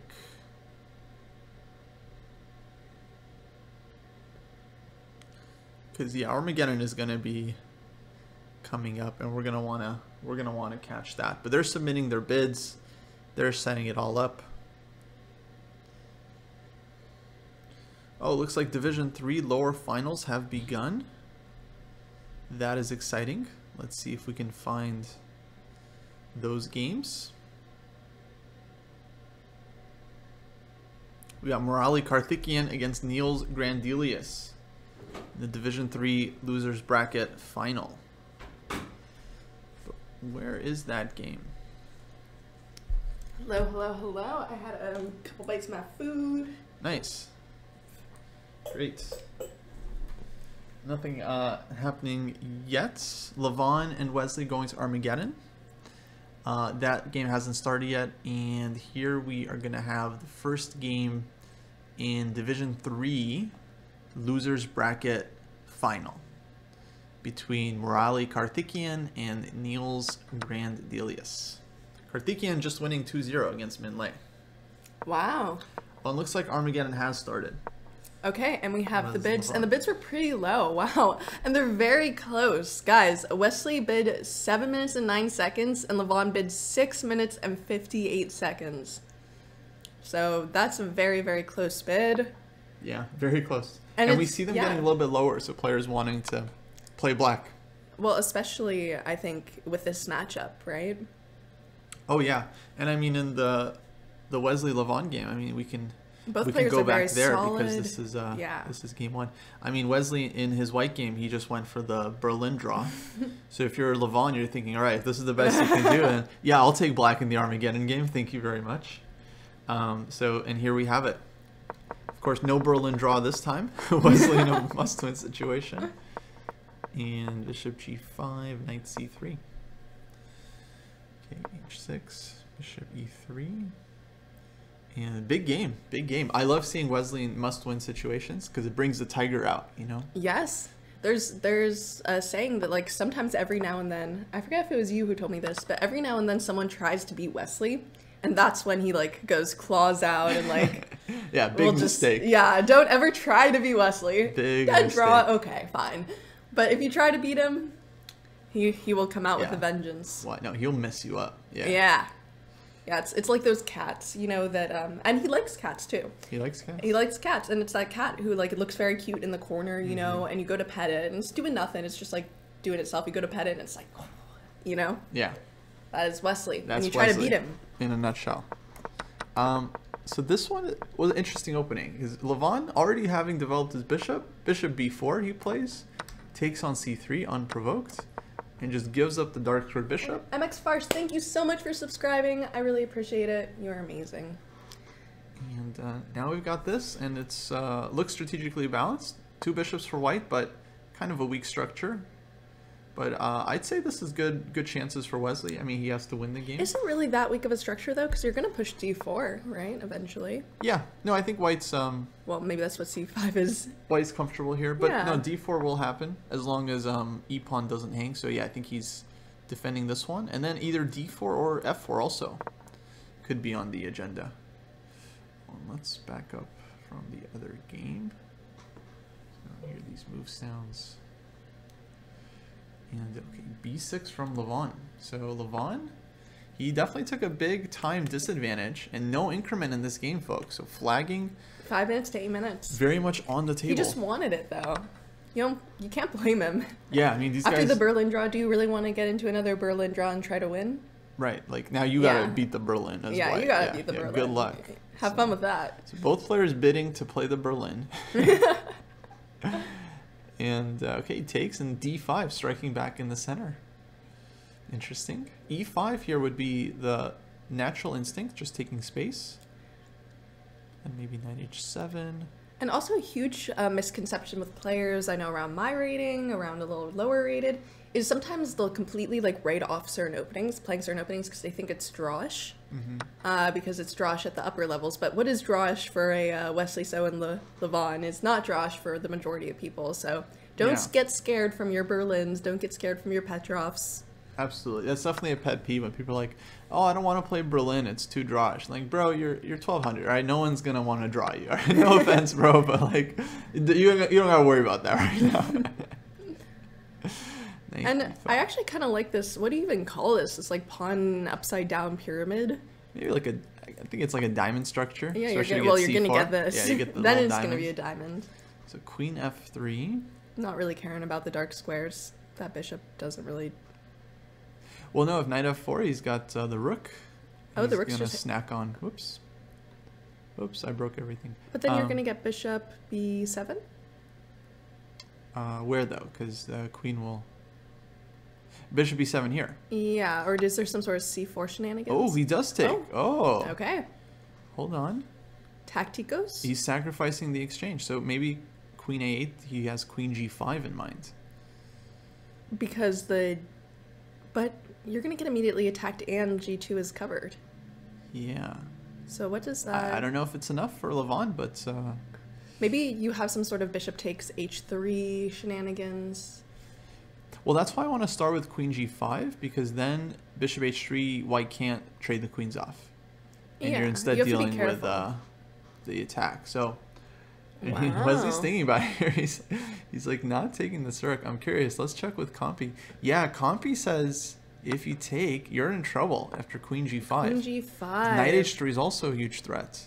Wow. So I accidentally, by hanging a piece, found a brilliant move. found a brilliant move. Exactly. Which was totally on purpose, Chad. And now Wesley should just take back queen f4 and accept comfortable position. But psychologically, it's hard for him because he's in a must-win. And he's like, he wants to take the rook. What better way to win than to take material? But then you're stuck defending. then he realized he'd be in trouble. So very smart play by Wesley. They're both players. Levon to sacrifice and Wesley to reject it.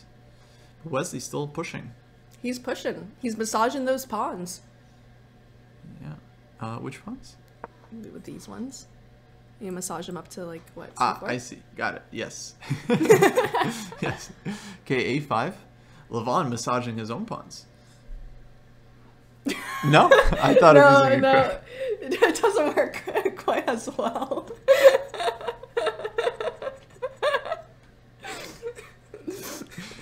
And Wesley he's only a minute ahead now on the clock. He started with 3 extra minutes.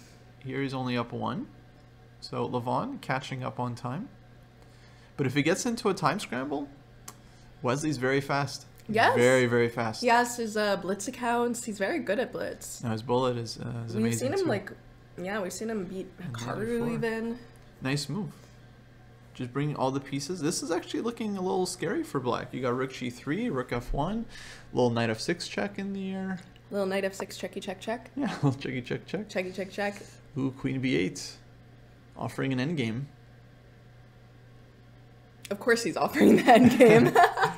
He's like, please, let's endgame, please. Yeah, and it doesn't matter. Like, I don't care what miss or whatever the engine says. Like, do you really want to go into an endgame that might be, like, slightly better for you? Right, it doesn't feel smart in Armageddon. Yeah. In a normal game, maybe he would, try to press. You're still up a little on time. You want to keep that. Uh-oh. Well, definitely don't repeat. Knight of 6 check. Knight of 6 check! Oh! Wesley coming out with the claws. What a shot. Mr. So. What a shot. And look at this attack. If takes, just queen takes h6. You're donezo. You don't have this yet, but you do have like just rook f1 and it's just a slow build, but black is dead lost. Wesley, so. Wow. Ow. Okay, but king h8, King what's the h8. follow-up? What's he going to do after king h8?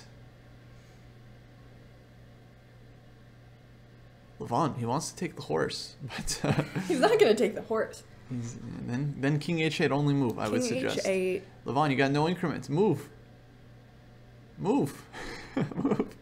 No, he has to calculate this out. He does. He does have to check.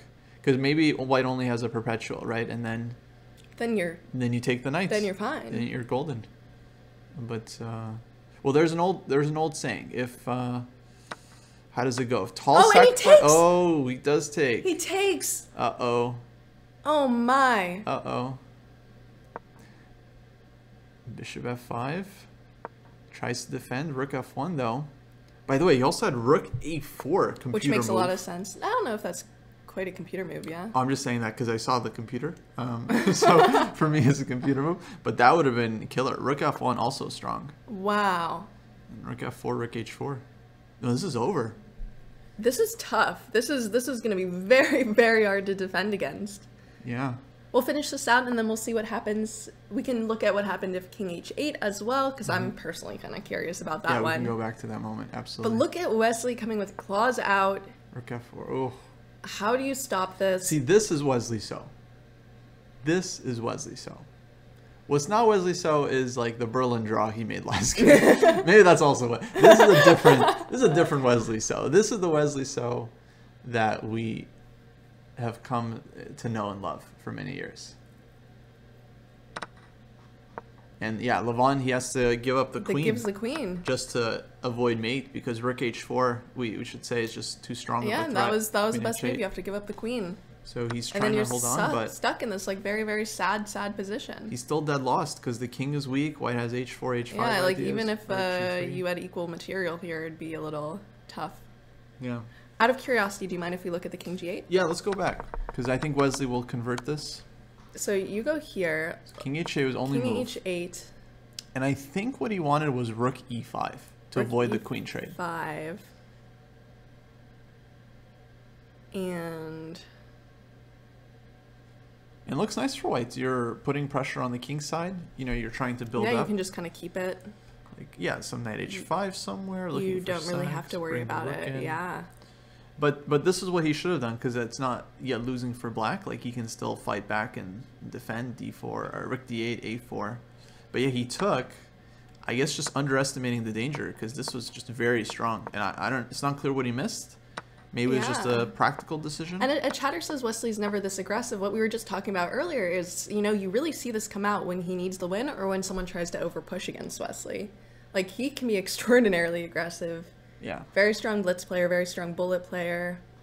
Like, you know that meme, like the world if, and then it's like this futuristic like beautiful landscape, like parks everywhere. So that's the world if Wesley So was in an Armageddon game every game. Every game. Could be world champion. Yeah, he'd be like world champion, 2900. Yeah, I mean, I don't think it's too late to see that side of Wesley. Like, we certainly see it come out. Yeah. But then again, you know, chess, a lot of times you have to be practical. You have to make these practical decisions, even if it isn't as interesting for the viewers. Yeah.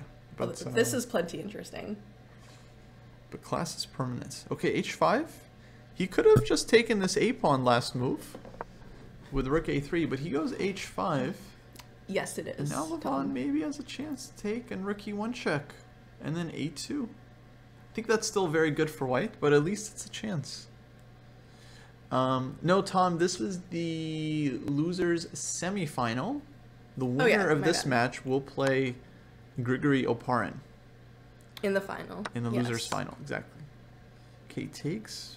There's a whole system of people being like knocked down to different sections. But I don't think this is gonna work. You can give check and take the rook, and then yeah, he just resigns because he just resigns. King takes e1, and then wow, any a2 is just queen d1. And it didn't even come down to time. It was just some beautiful play by Wesley So here. Just some gorgeous, let's go back, just for the people in the back who didn't see it, hot moves on the board. He is ready. This is Wesley at the club, you might want to sit down for this, folks. You might want to get your fans out. Get your lemonade ready.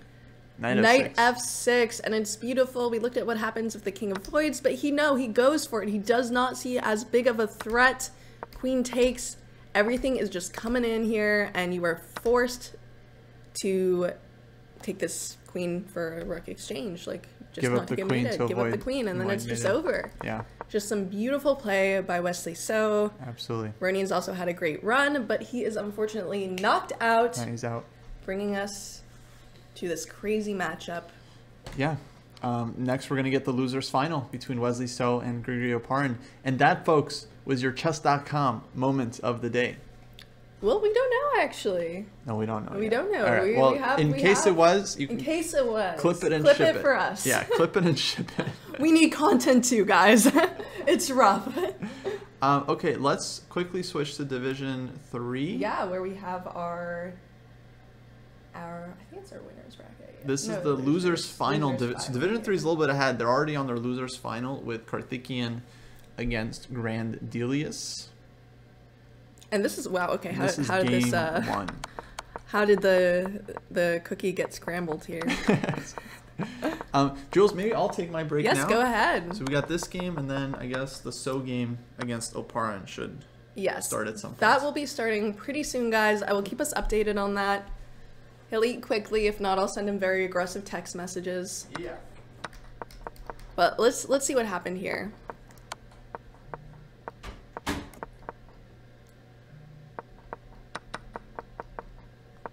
All right, and we already have this kind of wild structure going on here. Oh, so a lot of times I always get scared castling early, and I feel like a lot of people do, because you never want to be hit by this evil G5 kind of thing. You never want to be hit by these absolute, like, destroyer pawns while you're already castled and your opponent's not. Because here I'd even argue that white's kingside is a little bit more vulnerable than black's kingside, even though he's uncastled. So let's see what happens here. Knight. Ooh. That bishop is having a little fun there. Takes, takes, takes.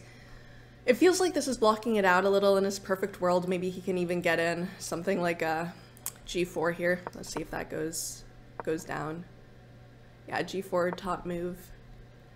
And this is our live game so far here.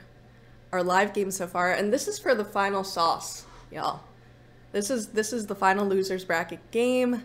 It really all comes down to this, what we're seeing right now. I think this might be match 1. Yes, I believe we're on match 1. But actually, if black can manage to win here, then I don't know, it's gonna be very hard for Karthikeyan to come back, take a win as black next round. So something a little saucy happened here. Something a little saucy happened here. Okay, it really wanted G4 to solidify. We can see that, and now we see black has taken G4 for themselves here, and this is not as fun of a structure to uphold. The queen is coming in, and it is not quite a vibe. It is not quite a vibe here. By the way, where are you guys all coming in from? Where are you watching from? Where are you? What is your time zone? What's your social security? No, I'm just kidding. Don't tell me that unless you want to. But I would love to hear where you're all coming from. Right now we are streaming from the not so sunny St. Louis, and we're really happy to be here. It is approximately 1:20 in the afternoon, which is why we are eating food separately. But we have some crazy moves on the board. This seems supernatural, B3 here. But why is it so bad? Let's take a look. Let us take a look. It is Z-Pin here. We have Z-Pin here, and if you just defend, maybe it just allows the queen to get in a little bit. Okay, so we get a slightly different pin, but same idea. There are a lot of threats going on here. This is defended. It really wants the queen to end up on E5 here. Queen E5. Kind of wondering why. Central time zone, Phil says Baltimore Eastern Standstill time. Is that actually, like, a thing? I don't even know what time zone I'm technically in. Probably Central time zone. West Coast, cloudy, coffee time. It's pretty early West Coast. Thank you for all the West Coast viewers who are coming in. I know it is very early for you as well. You probably have a better sleep schedule than we do over here in St. Louis, but you don't know. Colorado Mountain Time, India 12 a.m. Okay, that is definitely the most commitment of a time zone. Or is it actually? I think it's very fun to watch streams in chess in the middle of the night, 12 a.m. I feel like that's a lot of fun. But you see that too. Some of these players are logging in from all different time zones. Some players are logging in from 3 a.m. Some players are having to play at midnight. So I wonder how that affects their chess, really. Ontario, Canada. We have a viewer from Ontario, Canada, 2:28 p.m. Still married to Dina. I am still married to Dina. Miss my wife. Been a while. And here we have, okay, Rook takes H5. Looks like you just kind of are infiltrating pretty quickly. This is not a super pleasant position here for white, and that's a very tough position to be in. Oh, I didn't even look at the time. It is 40 seconds to 2 minutes. You have to defend this with 40 seconds, and then you're gonna have to come back and win as black next round if you're Karthikeyan and you lose this game. So no one really wants that, well, except for Niels here. And we see it on the board. Takes, takes, takes. Really wants a queen trade here. Queen trade would, I think queen trade would make white pretty happy, because even though they're down a pawn, now all of a sudden they don't really have to worry as much about their super vulnerable king. Yeah, that's not gonna happen. Really, Engine Compy has been begging for queen e5 for a little bit here. But it looks like white is happy just to repeat. You also would want to be a little careful of any sort of tricks, but it looks like, well, actually, that's a little scary. Let's say we get some sort of queen e5 action covering this. We don't have to worry about that. But if the queen moves elsewhere, I don't know. You don't want to hang any sort of these shenanigans. With 37 seconds, though, I don't think it will really happen. Here in Slovakia, Sabino says is 8:28 p.m. That is also a good time. I love watching streams when I'm cooking dinner. Oh, we have a queen trade. Okay, queen trade on their terms. You've got this really nice passed pawn. Very simple. Very simple. Gives white a little bit more chance to hold, but they have... Black has the bishop pair. Black has the advanced pawn. The king can kind of just scooch over eventually. Maybe bring your rook over, slide it over. It becomes really hard for white to defend, especially with this time. King to f3.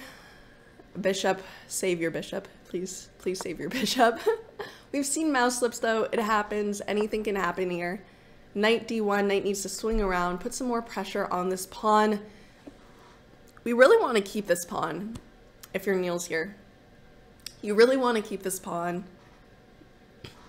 This pawn is kind of holding everything together because as long as this pawn exists, you are going to be fine. Okay, now we have maybe chances for the rook to slide around and have kind of easy access. Takes, takes, takes, and we're really low on time here. Look at this. We've managed to keep it all together. This is falling. We have pawns falling. Maybe we'll even be okay with these two pawns left. These two bishops are really tricky, especially if you have 12 seconds on the clock. 12 seconds on the clock here. That is wild.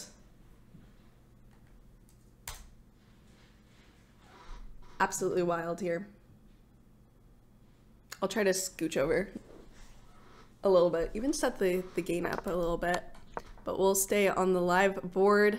Rook a2, and actually the time is equalizing a little bit. I wouldn't say it's equalizing that much, but you know, you've still got to play careful. This is an advantage, but we have seen advantages like this be thrown in the dirt in this tournament. Knight e4, knight e4. You really want to trade off one of these bishops, which, no, you want to keep your bishop pair. You want to keep your bishop pair. Where would you want to put your bishop? Where would you want to put your bishop if you could? It's a little tough to decide where. Okay, apparently that is wrong, but I totally get the idea for it because you want to keep your bishop. Ah, but you lose your bishop pair anyway with knight c3, which is on the board and played, and that is your advantage, folks. I mean, maybe you can pick off these pawns, but if you give up your light squared bishop, you've got this light squared bishop to defend this pawn, and you're going to kind of be stuck making sure this pawn doesn't advance, and I think we're going to see that. We're really going to see that here. Now it's going to be so hard to pick off this pawn. This might end up being a draw, this crazy hold. Absolute crazy hold. Is Wesley versus Aparin first to 1.5 or first to 2.5? I think it's best of 2. Yeah, and we see this trade, and we're just going to kind of see a draw here. I mean, this is as drawish as it comes, and that is actually a very crazy save from Karthikeyan, bringing them into kind of an equal score, well, exactly an equal score, going into the next match. Let me see if we have any games. And we should go to, as I will be calling this one a draw. Yeah. We'll take a look at Division 2 with Wesley versus Oparin. Very interesting games here. I'll bring it over. Look at this this tech going on here. Here we go. And now we have the Wesley versus Oparin game. Right here. Okay, let's see what happened, folks. Where's my co-commentator? He's eating his lunch. He gave me a small break to eat some bites of lunch, so I'm giving him a small break to eat some bites of lunch. E4, C5. All right. We have a Rosalimo here. Takes. Okay, and I think this is the losers bracket final, and this is game one. And it's a tough position, but if you're Wesley, you want to win this game. Obviously, not just because you want the win, but because you don't want to be in a position where you accidentally lose and then you are forced next round to get that win as black. Although nobody puts Wesley in a corner, as we've seen. He is more than capable of going for the win, very aggressive. But this will be very interesting. Aparn's been playing great, knocked out some huge names lately, been playing very, very well. It'll be very interesting to see how this goes. He's more than capable here. Yeah, our commentators do need to eat eventually, as much as we would like to be. Well, no, we would always like to be eating. We'd always like to be eating here. Alrighty. I can't lie and say I'm super familiar with my Rosalimo theory, but it seems like just some easy ideas are bringing the rooks over here. Maybe some sort of a4 break here, although if you push down, maybe you can just continue pushing. That's more, I think a lot of these moves are just much more natural for people who are very familiar with these structures that they play a lot. I play Open Sicilian, so I've played Rosalimo before, and it's never really gone that well for me, but maybe we will learn some things here. Guys, what openings do you play against the Sicilian if you're an e4 player? I know a lot of people really struggle with the Open Sicilian, really struggle against the Sicilian. You'll see so many anti-Sicilians nowadays. I think Rosalimo barely counts as anti-Sicilian, but yeah, they're very annoying to face. And now we have this open file. There's not a real easy way to contest this for black right away. Not a super easy way to contest this. Open Sicilian is very, very fun. I do agree with that. It's a lot of theory. It's very tough. I get why people don't want to go into it, especially in these tournament games against these children, these kids nowadays, and you're forced to play like 25 moves of theory. I understand. Yeah, Rosalimo's also fun. You get some of these sharp openings. That's why I don't know if it's quite, I guess it is an anti-Sicilian. Is it? Someone said you're the one girl from Insta Reels. I am, in fact. Here, Rook FD1. Rook FD1 makes a lot of sense. You just want to aim at this pawn. This pawn isn't doing much. And in a lot of these structures, eventually they're going to want to, kind of trade off this pawn, because this pawn could become a major target down the line, but still pretty early. And we're seeing a time difference, 6 minutes 42 seconds to 8 minutes and 31 seconds. What makes an anti-Sicilian an anti-Sicilian? I honestly think the definition of anti-Sicilian, not 100% sure, but my best guess would be just anything that's not Open Sicilian. Honestly, so I feel like that's it. But when you think anti-Sicilian, you think like Smith-Morra Gambit. You think Grand Prix, you think closed Sicilian, you don't really think, or Alapin. Oh, forbid, the Alapin, not the Alapin. If you're really being evil, the Alapin, or the delayed Alapin. Oh, oof, disgusting. But you don't usually think, I don't know, anything too crazy. We got distracted. Hello. Commentator is back. What is up? What's the action? Rosalimo. What's going on? Rosalimo. Nicholas Rosalimo? Yes. He has come back to play this match. Rook FE1 here. Rook FE1. Jules, for someone, let's say, just joining, for example, people in this room or in chat. What match are we on, and what's the score? For someone who hasn't been following because they've been eating Chipotle. Just for example, someone. This is the final of the losers bracket game 1.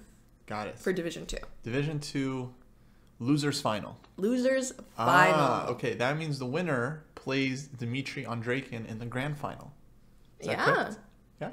I believe so. Ooh, go you. Let's go. And this is totally not for you who has been following the entire time, I'm sure. Yeah. No. No. Just for the noobs. Absolutely. In the back, right? Yeah. Okay, so apparent, of course, coming down from this loss against MVL. And position on the board looks quite healthy, though, for Black. I think he's totally fine. But Wesley, man, what a beast. Oh, excuse me. The winner plays MVL. Yes, and Draken is leading Division 3. Excuse me. And the winner of the other match. So do we still have this Niels game against Morali going on? Or where are they at? Yeah, for Division 3. Yeah, I'm just curious. Yeah, we can take a quick look if you would like. Maybe that game is not so developed. So if you just hover over, okay. So we have 2 games going on. Okay, this is game 2. Do you want to switch? Maybe we should stick to this one because yeah, their first game was a draw, so this game might decide the whole match. Yeah, we can transition real quick. Okay, great. We'll keep an eye on the Wesley game. All right, and we will take a look. Thank you so much for the sub, Merman. I really appreciate it. 22 is my lucky number, actually. Oh, wow. Fun fact. I have a birthday on the 22nd. So people are subbing on your channel. Very interesting. Very. No. Well, I wasn't the one off eating Chipotle, huh? I'm just kidding. I'm just kidding. Hashtag fire Kostya. All right. Bring in Magnus or Hikaru or What have we got? who else? Who else would be fun? F4. I have a cousin.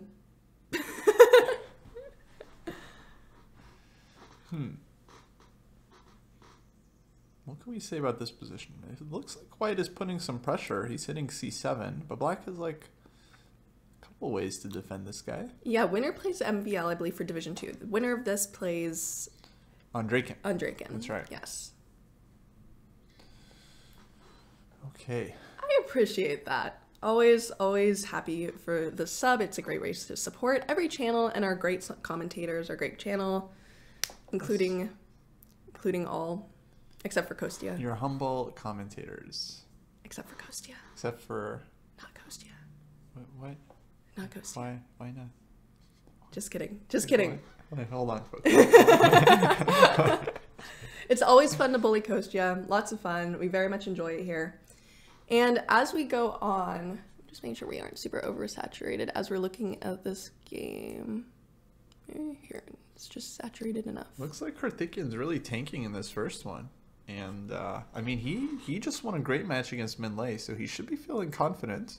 But he had a rough match. He just barely held it from the jaws of defeat last game. It was very close. First game. I see that first they game. drew. It was just barely from the jaws of defeat. Gotcha. I can show you real quick in the chat, just a quick recap in this. Sure. We had this, I think it was most challenging. Yeah, here. I saw this one. Niels was winning this. Absolutely. Somewhere it's just a tough structure. They went for the queen trade. Yeah. Even that was good, but eventually everything got traded off, and he found this really nice move, knight c3, and you lose your bishop. It's all a little bit more even. So he held the draw. Well, if anything, I mean, that would suggest Morales should be feeling good. You know, he held the draw from a losing It's still position. tough. Like, you have to get your head back into the mindset.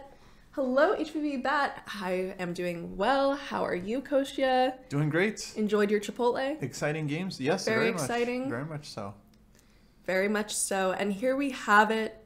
And look at this time difference. This is not Armageddon, folks.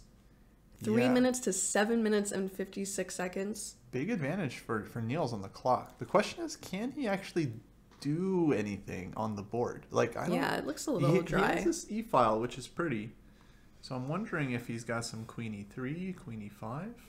It seems a little slow.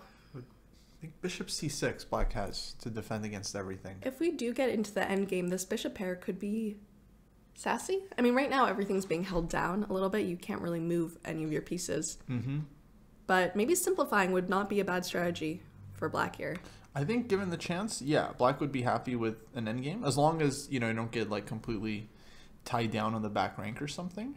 Yeah. But Niels, he's spending some time because it's like critical moment here for White. It looks nice for White, but if you give Black literally one move, Black gets play a6, Black plays bishop c6, your knight will have to go back, and then yeah, Black gets out, bishop f6. Yeah, you get out, you trade, and So you're happy. And then I think it's actually Black pushing probably for the win in an end game. Could be. Although with 3 minutes against 6 minutes. Yeah, we saw Morale convert this insane endgame against Min Lei. The rook and bishop against rook and knight. I mean, that was crazy. Merman, thank you so much for gifting a sub to Danthamim Crow. I really appreciate that. Very kind. Yeah, Niels eliminated Bach. Yes, it's really tough. There's so many crazy, crazy upsets in these games. Lots of eliminations, lots of very strong players in D3. Crazy. Shout out to Max. Yes, and shout out to Joe Bruin as well. And fun fact, guys, I would not be here today if it weren't for Joe. And I'm not saying that because he's my mother, because Mother's Day passed and he's not my mother. So not like physically. But I am saying that how I ended up starting here was I wanted to find a chess game at my college or near my college, and I joined the Collegiate Chess League to find it. And then he said, why don't you try streaming? And the rest was history. So you can blame Joe for this. So it's Joe's fault. It is Joe's fault. It's Jover. It's Jover. Like, it's all Jover. It's over. Jover. I'm going to have to talk with Joe later. Always my fault. So also shout out to CCL. If you guys are in college and you haven't joined it, it's great. Highly recommend. And yeah. Shout out Collegiate Chess League. Shout out Collegiate Chess League. Has Jules been behaving, Kostya? I've been behaving great. Best behavior. Best behavior. On our best behavior today with these matches. Yeah. With these matches. And while we take a look, I am just going to double check too, see if anything fun's happening. Okay, H4. So Neil spent like over 2 minutes there. He comes up with H4. Typical move when you don't really have an idea. You're just trying to improve your position.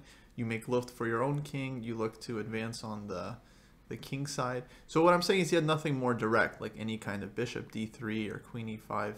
So, okay, improves the situation. Should we look at Parin? It's getting a little spicy. Oh. Similar time.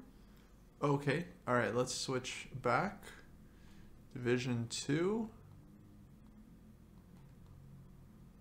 This is game 1. But keep an eye on this game 2 as well, because something might happen there. Okay, what is going on here? So Wesley managed to get in. Rook B6 takes the pawn on B5, and okay, pawn up for white. Pawn up. What does? Whoa. Okay. Sorry. we're pushing a little here. Let me pull this one back. Okay, what's going on? Takes on C3, takes on D6. And the first result here was what? I forget. Hold on. This is their first game. First game. Got it. Yeah. Ah, right. Okay. Wesley pawn Big up, challenge. Looking for this endgame, and black kind of has to take it because the knight on B8 is hanging as well. So. Yeah. Queen D6, Rook D6, and Rook B3. Good move. Yeah, you don't want to get into this like slightly worse endgame with Wesley So. Like, no, you do not. That feels like kind of a nightmare for most chess players. Yeah, and yet here we are. And yet here we are. Sometimes you cannot avoid it. We even saw it for a second. Like, we know that Oparin calculated that he had to take that queen like right away. But he's very skilled. He didn't want to, so yeah. we saw that slight delay. But it's like that song. You can't always get what you want. You can't always get what you want. Oh, actually, I think I'm thinking of a different song. What song? No, that's the song. But if you try sometimes, you might find you get what you need. Yeah, I think it's a different song. Anyway, let's... What do you mean it's a different song? Extra pawn here, but 4 versus 3. This will be... this will be tough to... tough to defend. Yeah, we might be copyright striked because I feel like the AA will just think that's the original of the song, right? Mm-hmm. Like, it's just so close. Yeah, you gotta be careful. And will he get what he needs here? Wesley So very tough to see. But I think this is the kind of position where he thrives. Very uncomfortable for black.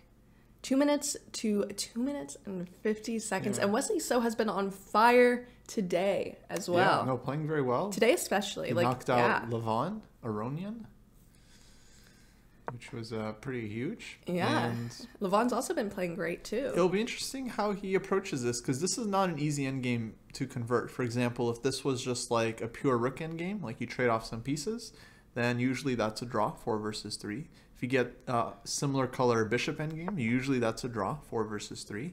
But with more pieces on the board, you definitely have a lot more chances to... so knight f3, he avoids the trade. Yeah, and Wesley does not want the draw here. I would go that far because... He wants to score. He wants to score. You don't want to go in and have to pull out a victory with black. Yeah, he wants to slam that ball through the hoop in game 1. Joe, I will be in St. Louis in a month. So I hope we can say hi, and if you're visiting the colleges, I might love to come with, because I have not seen any of them yet. I've been very lazy here, going back and forth, doing chess stuff, nothing else. Some great schools here in St. Louis. Great schools. Okay. Very true. A lot of chess schools. Yeah, actually, Oparin, he, I don't know if he might have graduated, but he was going to a chess school. Yeah. Mizzou. University of Missouri. So we'll see what they teach him. They want in Mizzou here. Okay, knight c5. f5, taking space. f5. Where's that bishop gonna go? It's so uncomfortable. It's so uncomfortable, that bishop. Like, everything can get pinned. You have to be so careful because every single piece can get pinned here. Yeah, you gotta be very, very careful. And it's another moment where I know, he's calculating. He's calculating. He knows it. He just doesn't want to move it. Yeah, exactly. Bishop d7. Just forcing him back. This huge, positional squeeze we're seeing here. Rook d5. Nice move from Wesley. If black takes the pawn, he's got a rook e5 check. Tacticos. True. Yeah. So, okay, knight b3. I was going to ask if he was going to fall for it, but No, Oparin. No, he wouldn't. He wasn't born yesterday. To the casual observer, this also looks a little fun. Knight e5 looks good. Yeah. To the not so casual observer.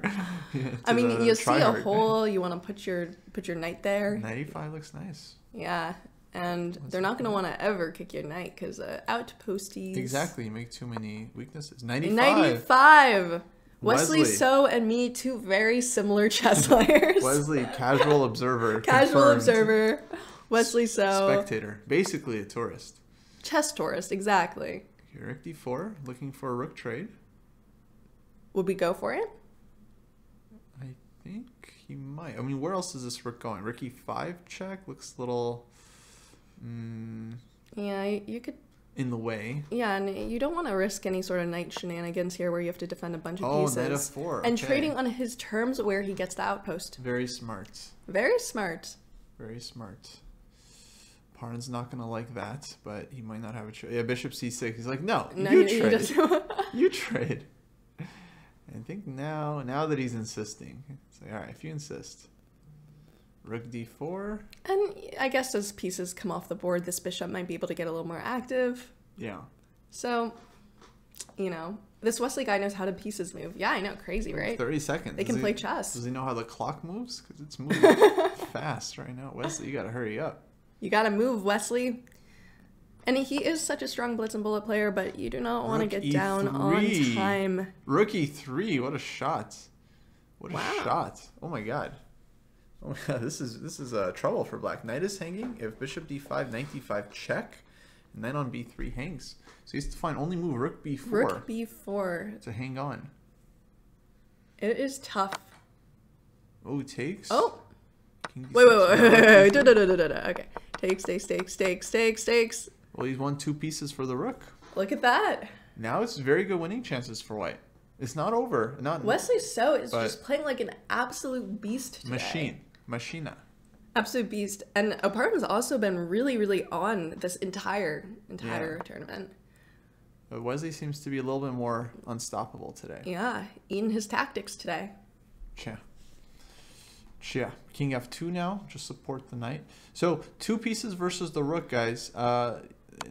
If it's all the pawns are on one side of the board, the 2 pieces are actually very happy because they outplay the rook. You have 2 of them. You attack something twice, rook cannot defend it. That is true. And with white having a pair of rooks on the white having 1 rook on the board, it's even better because now white has a very active soldier that can jump into d7 and make life very uncomfortable here for black. So This looks like a technical win, but 20 seconds for Wesley. It's not easy. Not easy at all. Rook e3, I think there was king f4, Joe, and the rook on d3 was defended. King f3. He's just trying to yeah, the players are feeling the time now. They're feeling the pressure. Trying to massage the pawns. He's massaging the pawns. He's massaging a lot of stuff. Bishop b5. Hashtag fire Kostya. Getting some mad text messages, you know. a7. King is going back. Check. Wesley, do not make a draw. No draw. No way. 10 seconds. He has to find the win. But we've seen this before. When they're low on time and they have to find the win, there is an opportunity to mess up. It's very hard to be precise. And watch out. There's rook d3. I mean, you could lose this as white if you overpush too much. If you're not careful. Okay, brings the rook to e8. I 7 think that's saves 5 solid. 4. We are on huge time pressure, folks. No, Paran, is he going to hold his g6? A very nice move, trading off some pawns. This is not easy. And Wesley's scrambling. He hasn't found the coordination he needs, but he still has... And he's moving quickly. He's doing what he needs to do. He's not taking his time. Yeah, he's sped up now. I think he's getting back into his... Yeah, you need some increment. You don't want to accidentally repeat or draw, but if you can give some checks, buy some time, get some increment, and make it tough, you can take home the win. Yeah, he's turning on his Super Wesley mode. Super Wesley Knight d1. Oh, and he won the exchange. Now he just needs to keep this pawn on the board. But can he do it? Will Black be able to trade this pawn off? Or will the pawn be pawn off? If it's pawn off, we get a draw. So h5, he's looking for g5. But g5, why couldn't he go g5? There's knight e4 last move. Ooh, Black is in trouble here. If he can't trade this pawn off, it's lost. Trade this pawn off. Pawn off attack. Mm-hmm. Trade this pawn off. Okay, rook a5. Oh, Wesley's scrambling. He doesn't know what to do. Yeah, but he's not going to accidentally repeat. He better not. Okay, knight e4 now? Knight e4, knight g5. Oh, rook h3 back. Oh, rook h7. Oh, what a shot. What a shot, Wesley. Oh, he's so... Or the eval bar didn't even understand what's happening. It didn't even see it. Oh, my. Oh, so beautiful. I'm in awe. I'm in shock. This was a miracle, a Christmas miracle. Wow. We just saw Picasso. This was beautiful. Paint a masterpiece. He painted a Picasso piece. Look, can we just... A Wesley piece. Can we just back this up? I mean... That was beautiful. And under such low time. He finds 90... So look at this, folks. I mean... Okay, the engine got here late. At first it was saying rook h3. Black it doesn't understand. So if knight g5... First, looking for rook h7, then rook takes h4. And you don't really have anything. And that's it. Yeah. Black gets out. Black makes the draw. So he starts with rook h7. Oh, gorgeous. And Oparin resigned from the beauty, actually. Yeah, like, I mean, he just was like, whew. He just overcome. The miracle. With, I mean, awe. Because king moves, knight takes h3. You keep the extra piece in the endgame, guys. And importantly, because white has... kept this square under control, Black is never trading this pawn off, and so this is a technical win. It might take a couple of moves, but he was not about to... Wesley could convert this since he's been like 3 years old. Okay, I allowed g5. I messed it up. I'm sorry, guys. Knight e4. Anyway, the point is eventually you zugzwang the king, and Oparin didn't even want to... I didn't even want to play that out. You didn't even want to try. Yeah, he was like, I know Wesley's going to convert this. He's just disgusted. Wow.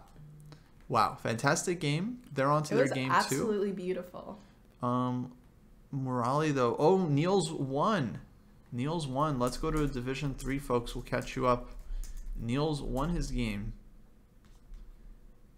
The second game against Karthikeyan. And he gets back to the winners final against Andreykin. So what happened? Apparently, okay. So we had it way back here. The dude played h4. And a6, knight comes back, h5. He's still pressing. Pressing.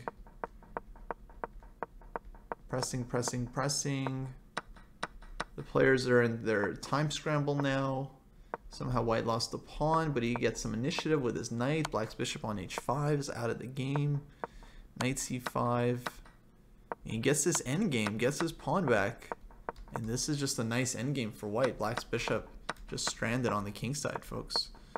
Bishop e2, king comes in now. And that's it. Karthikeyan had to resign. And that means Niels will play Andreykin in the winner's final. Which we just, yeah. The grand final. The grand final. So he gets another chance. He gets another shot. At Andreykin. But it's going to be very tough because Andreykin basically has 2 lives. So Niels not only has to win this 4-game match, he'll then have to win a 2-game match after that. So very, very tough ahead.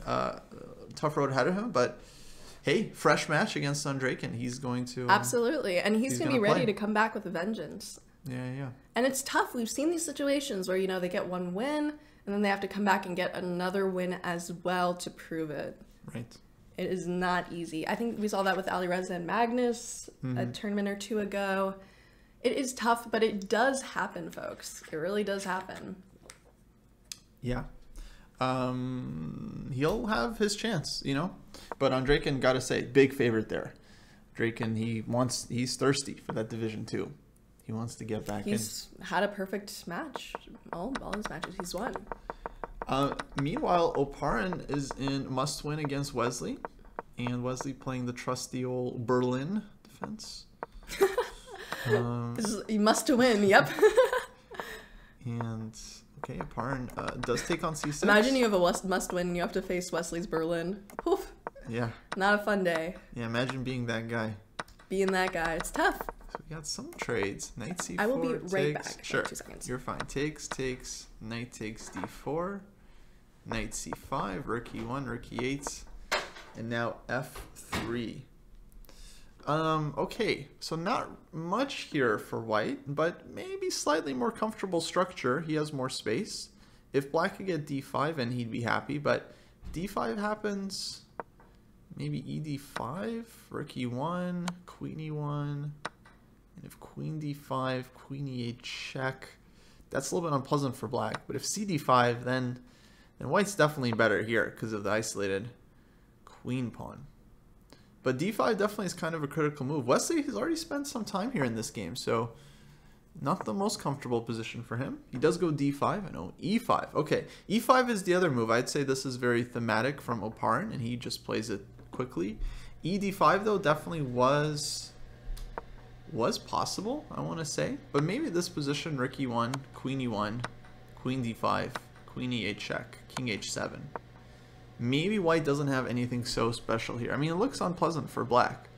But knight d7, knight f6, black can maybe try to kick this queen out. So maybe this wasn't anything amazing for white either. So, e5, a5. And now Oparin definitely playing on the king side. I would look at bishop f4 here. Oops. Queen over to g3. But of course, got to watch out for knight d3.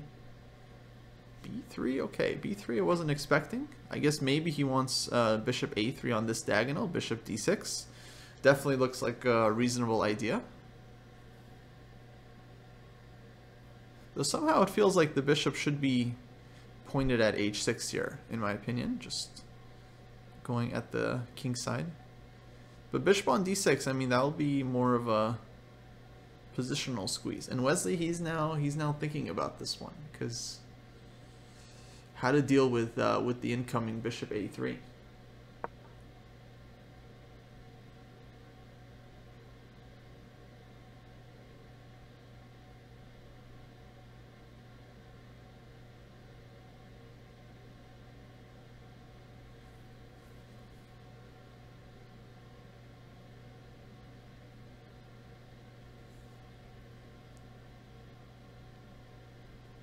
Okay, bishop d7.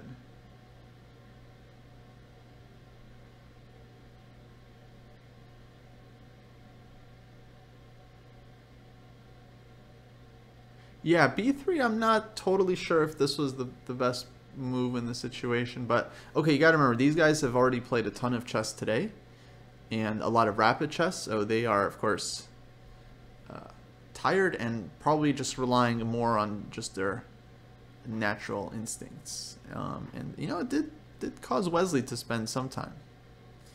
But bishop a3, maybe just b6. And he says, I don't care about your bishop a3. So yeah, Engine says about equal, but of course it's middle game with opposite color bishop. So if white is able to somehow get the attack going, then there's some potential danger. And of course the classic plan in this position is to try to get f4, f5 and advance the central pawns. And then even f6, and you get a big kingside attack. But of course, as soon as you play f4, black gets the e4 square for the knight, so that's not exactly ideal. So it's a tough position. It's balanced, but playable. So let's see what happens. 7 minutes for Oparin. He had a nice time advantage. Now he's spending time. He plays a4. E4 and eval drops a little bit. I mean, now this one is a little bit weaker. c3 is weak. So Wesley in good shape here in this game too. He's up a point, so he just needs a draw in this game, and he'll get back to the winners grand final against MVL. What'd I miss? Okay, so we're in this game too. Oparin, Oparin. Got that. Gregory must win situation Against the Berlin. Against the big guy, Wesley. Yeah. So. And By the way, have you seen how Wesley plays these matches? He's like, he has his laptop on a chair. oh yeah, and and he's he's sitting on the on the ground, right? There must be something to that. Yeah, and he's like facing it. I get it, because it's always fun to like play chess, like, I don't know. When your back is hurting. Yeah, when your back's hurting. Like, exactly. You don't want to like just sit there for like, you know? Yeah, who wants to be comfortable for hours at a time? Yeah, you know, you want to lay down on the floor sometimes. You want to like... But he's been crushing it. Fireplace. He's been killing it. Maybe there's something to that. Yeah, I guess you play your best chess when you're uncomfortable. That's true. That is very, very true. Wait. Or, well, maybe. I don't know. Maybe it's just more comfortable. Maybe it's less comfortable. We don't know why he does it, but it works for Wesley So try it out at home. Let us know how it goes. And don't hold us to it if you lose all your games. Or end up with back pain. Do not try that. Do not try this at home. Not the end of the world. F6, Wesley. F6, going for some sort of break, yeah? Yeah, he's tired of just staring this e5 pawn in the face. He's like, show me what you got. Show me what you got, punk. F6, huh? That's kind of interesting. And yeah. The top engine move is bishop e3. Why? Bishop E3. Why? Something against that knight on c5. And this knight, just like tactics, maybe takes knight c6, here. exactly. Takes here, okay. And gives you a little time you develop. Actually, it makes some sense. It makes some sense. Findable. Findable. Yeah. Sit on the desk, put the laptop on the chair. That's a great idea. Then you're like facing down. You know, even more of a vibe. Which one's my water? I think it's this one, right? Yeah. I think bishop f4 here maybe is the more like natural move, but takes, queen h4, queen g5. Black is active enough. Yeah, it's always scary for me to put your pieces like this. It's always a little scary. Bishop a3. Well, if A3 bishop is possible a3, too. Mm-hmm. what does black have? Do they have anything? Maybe b6. Just defending the knight. And you don't really care about the structure? Yeah, because I think if you take, then you lose your d4 square, and the knight isn't really doing too much, and maybe you get this... yeah. Yeah. Exactly. Very interesting. So I think that's all right for... Guys, see all the arrows we had to go in there? Okay, bishop f4. Bishop f4, which is your move. As we said, the human move. As we said. Look at that. Hello, Jingo. Nice to see you here. Now takes bishop e5. Well, he still is playing the dark squares. I don't love his a4 move, though, because I feel like this one is just a long-term target for white. And credit where credit is due. Since Oparin needs the win, it would be really easy for him just to lash out, go like Dubov style, try Yeah. to sack, try to make it like incredibly complicated. We saw how that worked out. We saw how that works out, and that's what Wesley so wants. That's what he's provoking here. Mm-hmm. But we're not really getting that. He's playing very solid. Yeah, he's going to take either with the rook or the bishop. I mean, bishop makes more sense because you don't really want to trade pieces here as white, but maybe rook takes has some logic to it as well. No, bishop takes, queen g5, and Wesley, he's just on it. He's just playing this perfectly. He does not want to allow a single thing. Yeah, you want to kick the knight out as soon as possible. F4. Hoofy. I guess it makes sense. Wow. Here, you've got this kind of nice little makeshift outpost for your bishop. F4. Nice move. Even the engine didn't even recognize the strength of this one. And now rook e3. Rook e3, rook g3. Oh, Oparin's getting some initiative here. Yeah, this outpost looks a little annoying. It is, yes. Yeah. But white's got a plan of like queen c2, rook f1, f5, f6, fg7, and game over. Can't you eventually even try to break this if you have time? Maybe Maybe some they'll c4. have time, yeah. Maybe. To undermine the knight on e4. Could be possible. Could be possible. Very interesting. This is actually looking like a chance for Oparin. And he's been playing it so well, just very patient, very like. But also taking his nose. chances Taking his chances. when he's had to. It's very solid. Queen c2, rook g3, another idea, yes. Ooh, h3, okay. Building up on the king side. Selfishly, I would love to see an Armageddon. Maybe. I think that would be a lot of fun for all of us. Queen c2, rook g3, rook g3. Yeah, queen c2 and rook g3 to use the pin. But now black's queen is defended. So Wesley, he's like Karpov, anticipating the threats before they even arrive. Oh, c5. Karpov Wesley. c5. Knight b5. Ah, because on knight f3, there's bishop takes h3. We wanted to avoid. But engine was saying knight f3 was playable because bishop takes h3. You have c4. Okay, insane move. Never gonna find that. yeah. No, it's absolutely insane. So knight b5. No. Yeah, that's gonna Match be score so far is 1-0. Wesley is in the lead, which means Oparin's in a must-win position, y'all. He needs to win this game. He has white, he has chances, but Wesley played the Berlin, which was actually quite funny. Like, no, it's super normal, but it's actually very funny from the outside, because imagine, like, you're in a must-win and you're facing, like, Wesley's Berlin, and you're like, you know, like, what do I do? Yeah, so funny. I think it's a little funny. Maybe not for Oparin. Not for Oparin. Not for Oparin. Not for anyone that has to. He probably made, like, an audible noise there, you know? Oh, hold on. What's happening here? Wesley sacked the exchange. Knight c7.